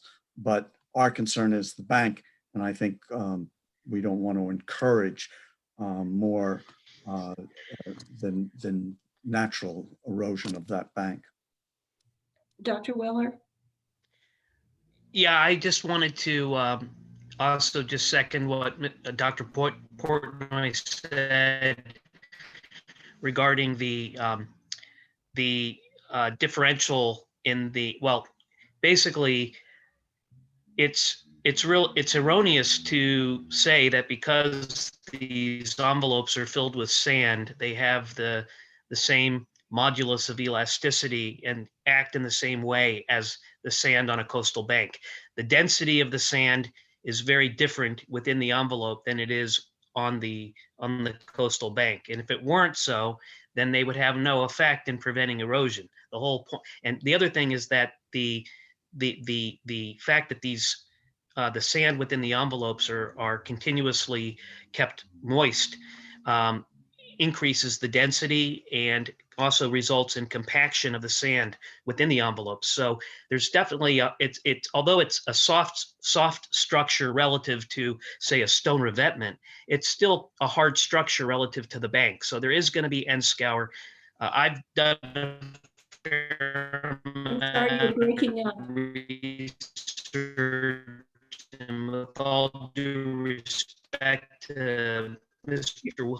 Wilkinson, saying that, can you hear me? Yeah, now we can. You broke up for a while. Can you hear me? Yes. Okay. I was just saying that in all the research I've done, there is in fact a phenomenon of end scour with these structures because the sand within the envelopes is compacted and has a modulus of elasticity. It has a stiffness that exceeds the stiffness of the sand on the bank. The other issue is that if the envelopes, I haven't seen anything that reflects how these envelopes are anchored, but if they're improperly anchored at the termini, at the ends, then they can windshield wiper back and forth and actually create a tremendous amount of damage to the coastal bank if they're allowed to move. So I just think this is something that has to be monitored closely. I'm speaking as a homeowner at the adjacent structure. I really have a lot of sympathy for the applicant here, but I'd like to see, my property and the property to the south, which is, enjoyed by tens of thousands of people from all over New England and all over the world. I'd like to see some protections in place to make sure that Neck Road isn't in fact damaging all the adjacent structures as well. Madam Ben? Chair, could I respond to that? Sure. Go ahead. I'm worried my comments are being misunderstood. I did say that earlier that I felt any potential end effect, we're using different terms, end scour, end effect, there is a subtle difference. But I did not say that there would be no effect when I specifically, because the neighbor is correct that if this didn't do anything, it wouldn't slow the erosion down. That is accurate. What I said was the end effect would be completely limited to the subject property, and it's actually, even if you applied coastal engineering standard setbacks, I believe there would not be any impacts to the adjacent, and this isn't that. This is something soft. So in my personal experience, which is extensive in this area, I've never seen end effect from a soft alternative out more than 8 or 10 feet at the most. I believe this is a minimum setback of at least 15 feet. So I believe. But you haven't been out to see what's going on there recently? Not in the last 2 days, no. I saw pictures from yesterday. Okay, but you personally have not been out there? Nope. Ben Zender? Yeah, can the chair hear me okay? Yes. Okay, a couple things. First of all, look, this is a notice of intent under an emergency. This is not a permanent solution. So to the extent that the board's looking at trying to understand, what's eventually going to be happening out there in terms of coastal processes or effects of wave and wind action on the bank generally, I'm not sure this is the forum for that. Similarly, to have the board considering, in an emergency certification notice of intent to insert a condition that the applicant can't have a stairway down to the beach, I think is probably not appropriate as well. And in fact, it's beginning to feel punitive. Unless the board feels, and there's some demonstrable evidence that this particular temporary solution in some way is going to be affected by that stairway. And we're more than happy to address that if that's an issue that the board thinks is important. But in terms of general coastal processes, I think that the Shellfish Warden's comments are very well taken. I don't think that there's a necessity or a desire to put any more nourishment on top of this temporary solution that is absolutely necessary, because there's really no intention or desire to see that spread out over the beach. And I agree in that regard. So I think that the NHESP's orders are a good starting point for that discussion. I think that to the extent that either the abutter to the north or some other abutter feels that their property is threatened in some way, I think they're encouraged to go hire a coastal geologist and to examine the facts before they begin to take positions on what this application should be. But I think that the board should try to keep this within the four corners of what's before it right now. We know there's going to be a remand hearing coming up before this board on the 17th to address permanent questions and other questions, and we'll address those at that time. We're not supposed to be talking about that tonight. But I think that we need to make sure that we give you whatever information you need to issue this particular order of conditions, if you can. And that's it. The general questions, I think, need to be addressed over time. I think the town needs to have its own expert on this matter. And I think other interested parties need to have their own experts, and we're more than happy to answer questions on this. But I'd love to see this board move towards a conditioned order of conditions on this particular matter and get it closed out. And thank you all. Hillary, what types of conditions would you suggest? Well, I would like to see it planted. I think that's going to aid in the stabilization. I also would like to see it remain covered with sand. I'm hearing that maybe we don't want to put more sand there, but like I said before, I'm worried if we don't keep it covered with sand, the sand's going to flow out and that foundation's going to be in jeopardy. So I don't want this to be for nothing. And we don't know how long this is going to be there, and we don't know when storms are coming. So I would consider that it remain covered. And I guess my read on the Natural Heritage letter, and I didn't talk this over with them or work with them on it, is that there's an annual nourishment amount, as you know, 2A in the nourishment section. And then 2B states that the requirement for annual nourishment does not prevent or prohibit the placement of sand as appropriate in advance of March. So I guess I'm not sure if that 249 cubic yards is a maximum amount or if we can exceed that if necessary. So those are the two things that I'm considering. I also heard someone on the commission want to survey the beach elevation.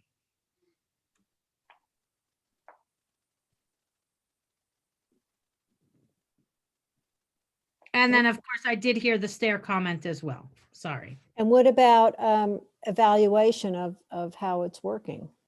Well, I do think that that's important, that there's some maintenance and monitoring. Yeah, okay. That's my concern. Madam Chair. Yes. And we certainly could schedule with the board, for example, a periodic report back to the board, let's say, at the end of the storm season, something like that, just so the board could review the matter. We could take a look and, I think it's important that everybody understand what's happening out there. So if the board wants to condition this on some type of a periodic review, we're more than happy to come back and talk with the board about exactly how it fared over the winter, for example. Yeah, I think at least my thinking, Mr. Zender, is that we wouldn't want to wait till the end of the winter to hear how it fared, that we'd want something much more consistent, because as Mr. Wilkinson has told us, storms come and they go, and we'd like to know what's happening on the site. So Debbie, could you contemplate maybe after northwest storms? I don't. John, what do you think, John Portnoy? Blowing at some force. I'm not sure what that looks like. Well, from what I've observed casually is that whenever there's a strong cold front with strong northwesterly winds, particularly if it coincides with big spring tides, then that coast gets really battered, and that's when you have these really important erosion events. On the surveying the beach profile or however you survey the beach. I'm not a coastal geologist either. I think we need some guidance there on the area that would be most instructive to have data on. You know, do we just go down to mean low water? Do we just go to or laterally? Do we just go to the property boundaries? I think somebody like Greg Berman could probably help a lot with that, or another coastal geologist. I think, John, Nate Jones is on the line from Coastal Engineering, and they have done beach profiles at other locations where we have structures, so he may be able to weigh in on a beach profile plan. Yeah, I can speak to that if you want. For the record, Nate Jones, Coastal Engineering. So yeah, typically when we do, monitoring, it's strictly on the applicant's property because that's usually the area of concern. And we usually go down to a mean low water elevation. I think we've rarely gone past that. I think a couple applications we have where we put groins in, for example, that went below mean low water. But for structures or solutions that are placed on the bank, we usually stick to surveying the property itself down to mean low water at the most. And usually it's once a year, but I've seen it done twice a year too. And Debbie, may I follow up on, and then on the upland side, do you go typically go all the way up to the top of the bank? Normally it's just the bottom of the bank because that's where we're most concerned with the retreat. But for this particular bank, it's so steep as it is. I mean, if the top moves, or if the bottom moves, the top's going to move with it.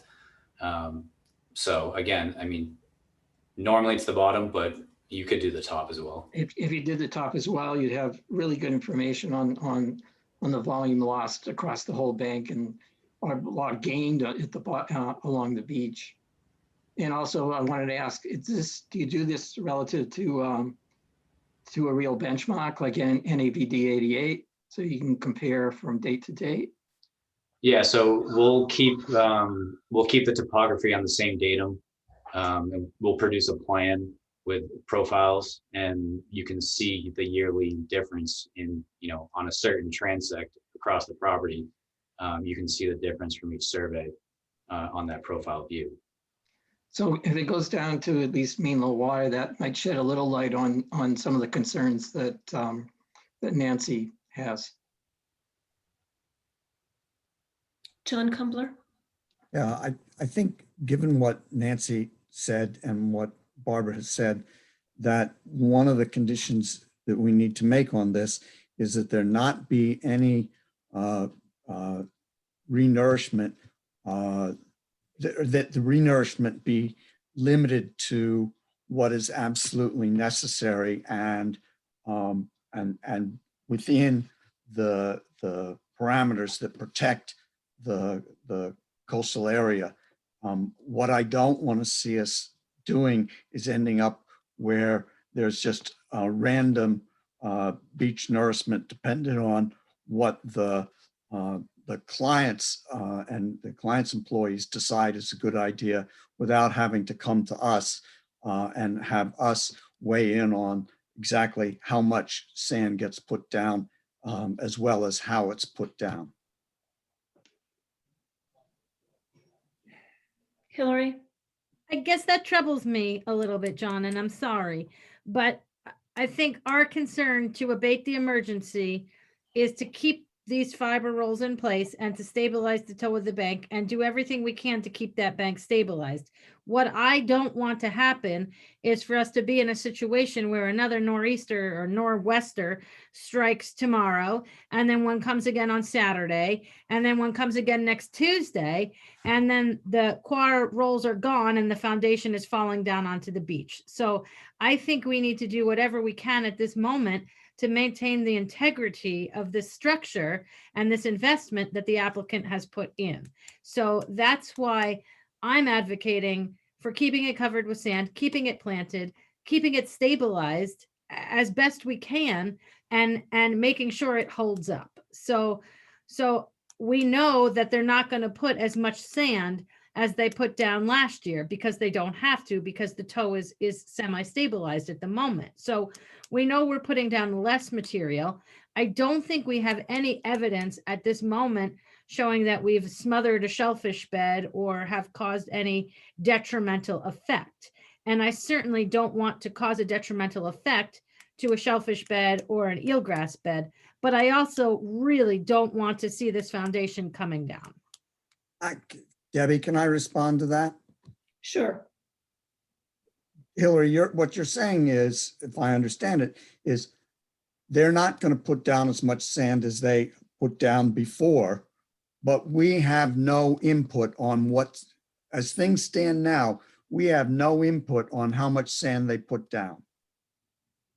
And I don't like that, being in that situation. I want to feel that the commission has an impact on how the sand is put down and how much sand is put down and when it's put down.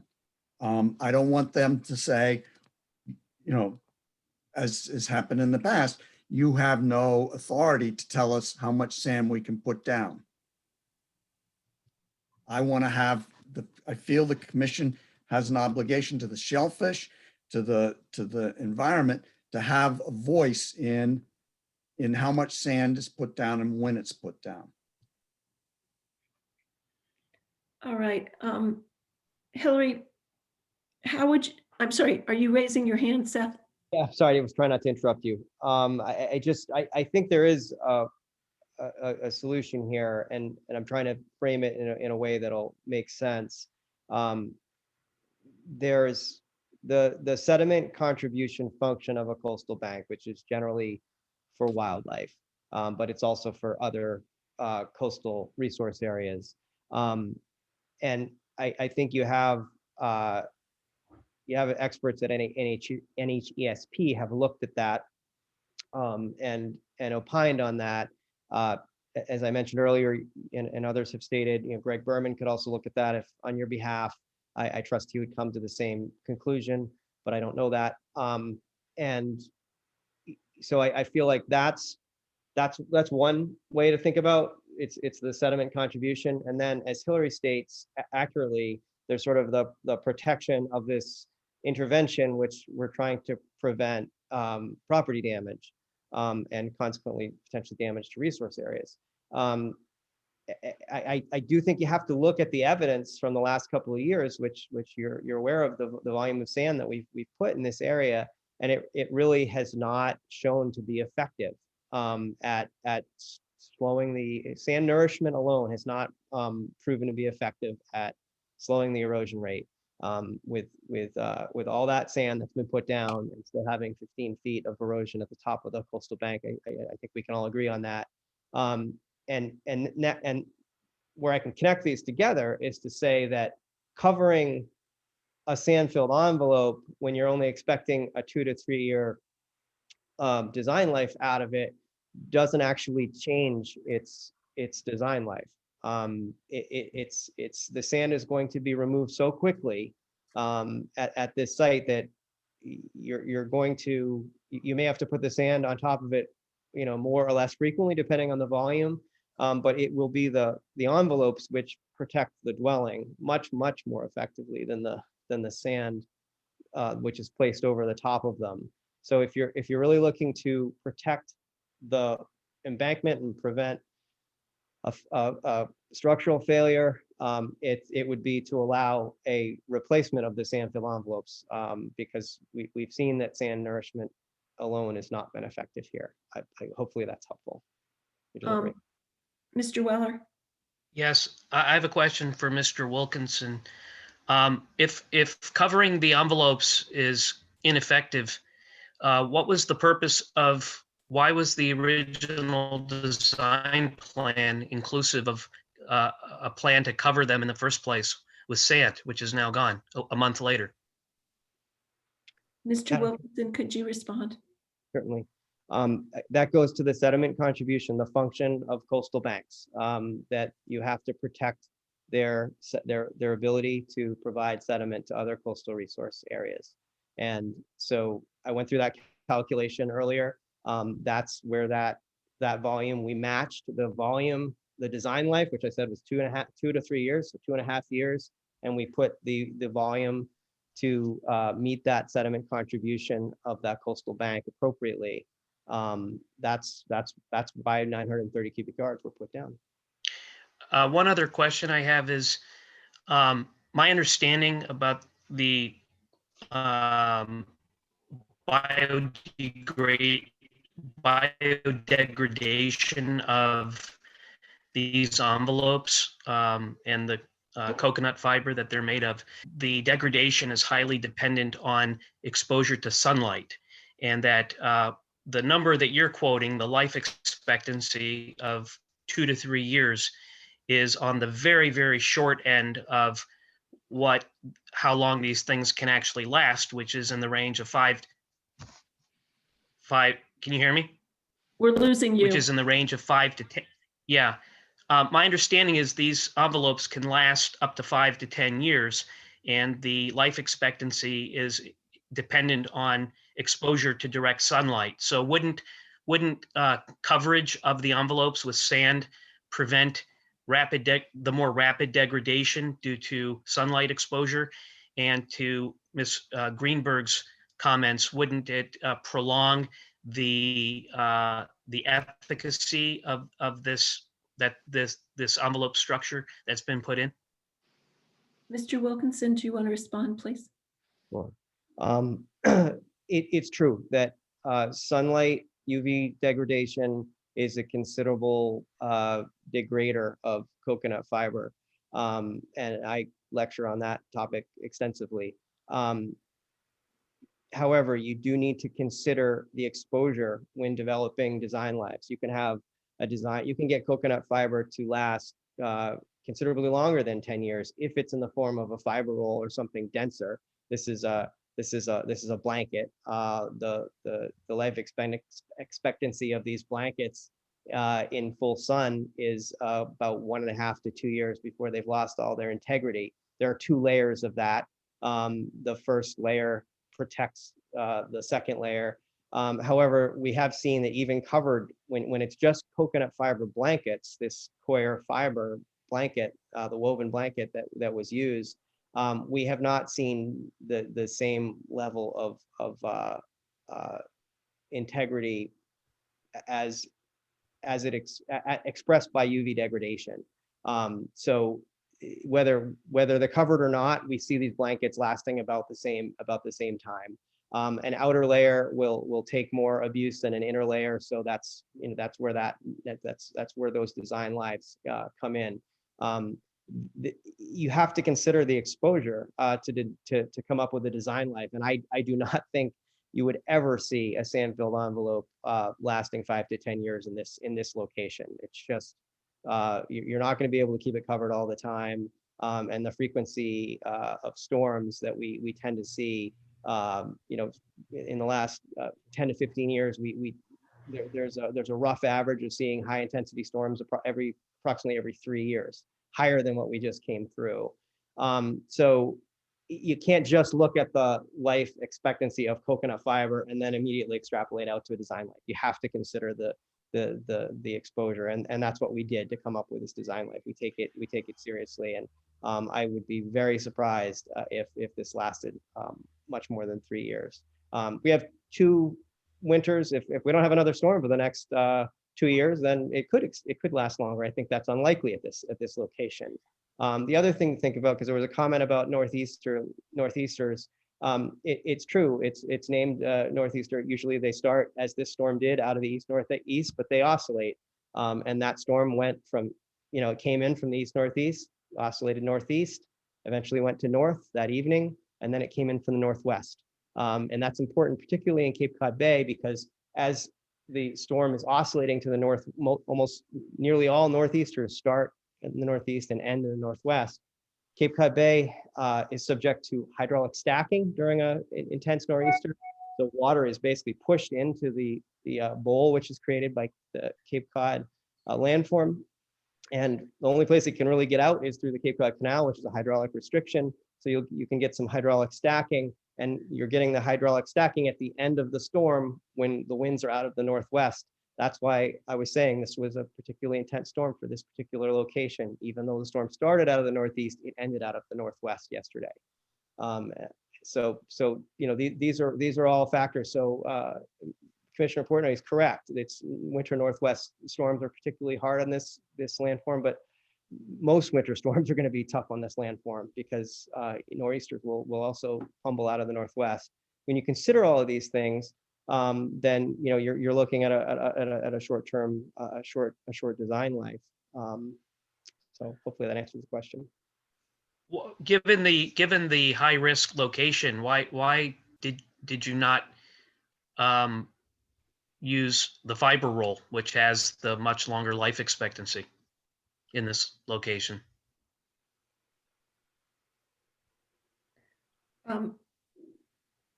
If you want to answer that, Mr. Wilkinson, if you can. Sure. That primarily has to do with the fact that there's twofold. We actually did come before this commission with a fiber roll intervention, which was not well received, and ultimately was changed in an attempt to address the commissioner's concerns to increase the integrity, and that application was not successful. The other reason is that this was done under an emergency order, and we felt that a short-term intervention was in the spirit and intent of the emergency. A fiber roll array would last longer at this location, in my opinion. Okay, Mr. Zender and then John Portnoy. Yeah, I'm a little concerned about conditioning of this project based upon, you know, just sort of preliminary questioning. You know, what I would suggest, and again, it's your meeting, Madam Chair, but we're more than happy to want a continuance to maybe try to work on a set of conditions with Hillary, that she can get the resources she needs to look at the conditioning and maybe come back and review proposed conditioning on this project, you know, rather than in the heat of the moment. We want to answer all your questions tonight, but I'm a little concerned about the board just throwing conditions at the wall and trying to vote on something like that. It just. Ben, Mr. Zender, I don't think the board is throwing conditions at the wall. I think there's been a full discussion and we're trying our best to understand. I think that's wrong. That's Well, I wasn't trying to slight the board, Madam Chair. John Portnoy. I just wanted to ask Mr. Wilkinson if we're going to think about how we're going to condition the this project on some plantings.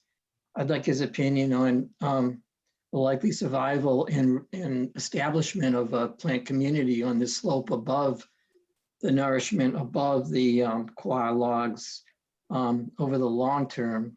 I know you're very familiar with this site. I assume we're talking about beach grass, if I can make that assumption. And what do you think?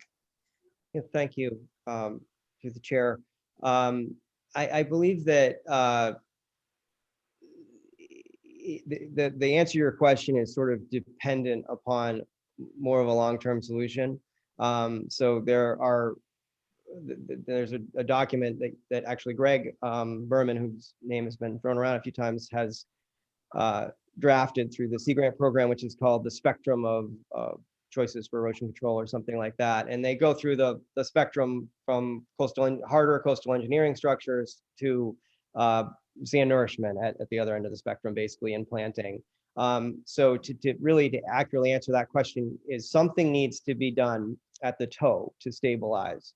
If you're going to have any expectation that a vegetative community will get established on a coastal bank like this, you know, plants have roots and the roots need to not move. Beach grass is probably the most adaptive because it's evolved in aeolian deposition environments. So it's subjected to changing sands, but generally accretion rather than erosion. So that's why it's a hard question to answer, because if you can, as long as you can stabilize the toe, and you could do that with a series of of sand-filled envelopes, but likely or at some point you're going to have some losses because it's a dynamic approach. It's by nature, it's a short-term approach. If you put something hard at the toe of this bank, then I think we've shown in Wellfleet and in many other towns, you can certainly stabilize a bank such as this with a beach grass dominated plant community. But the question really comes down to, how are we going to address the stability at the toe? Because I believe that's where the erosion, the biggest function of the erosion of this landform comes from the toe erosion, which is considerable at this site. So as long as the toe is stable, I think you could have to try to answer your question, as long as the toe is stable, I think you could expect to have a American beach grass dominated plant community at this site. Okay, Hillary, do you think you can come up with conditions? I think if we work jointly with the applicant and the applicant's team, we can come up with something that would work for all of us. I'm hopeful. And how long do you think that would take? I would say no more than 2 weeks. But then again, you never know. It's a pandemic. I'm hopeful for 2 weeks. I'm hopeful for 2 weeks, but I tend to spread myself thin. So I'm willing to commit to trying that so long as the applicant is willing to help me along here. Mr. Zender? Absolutely. Absolutely.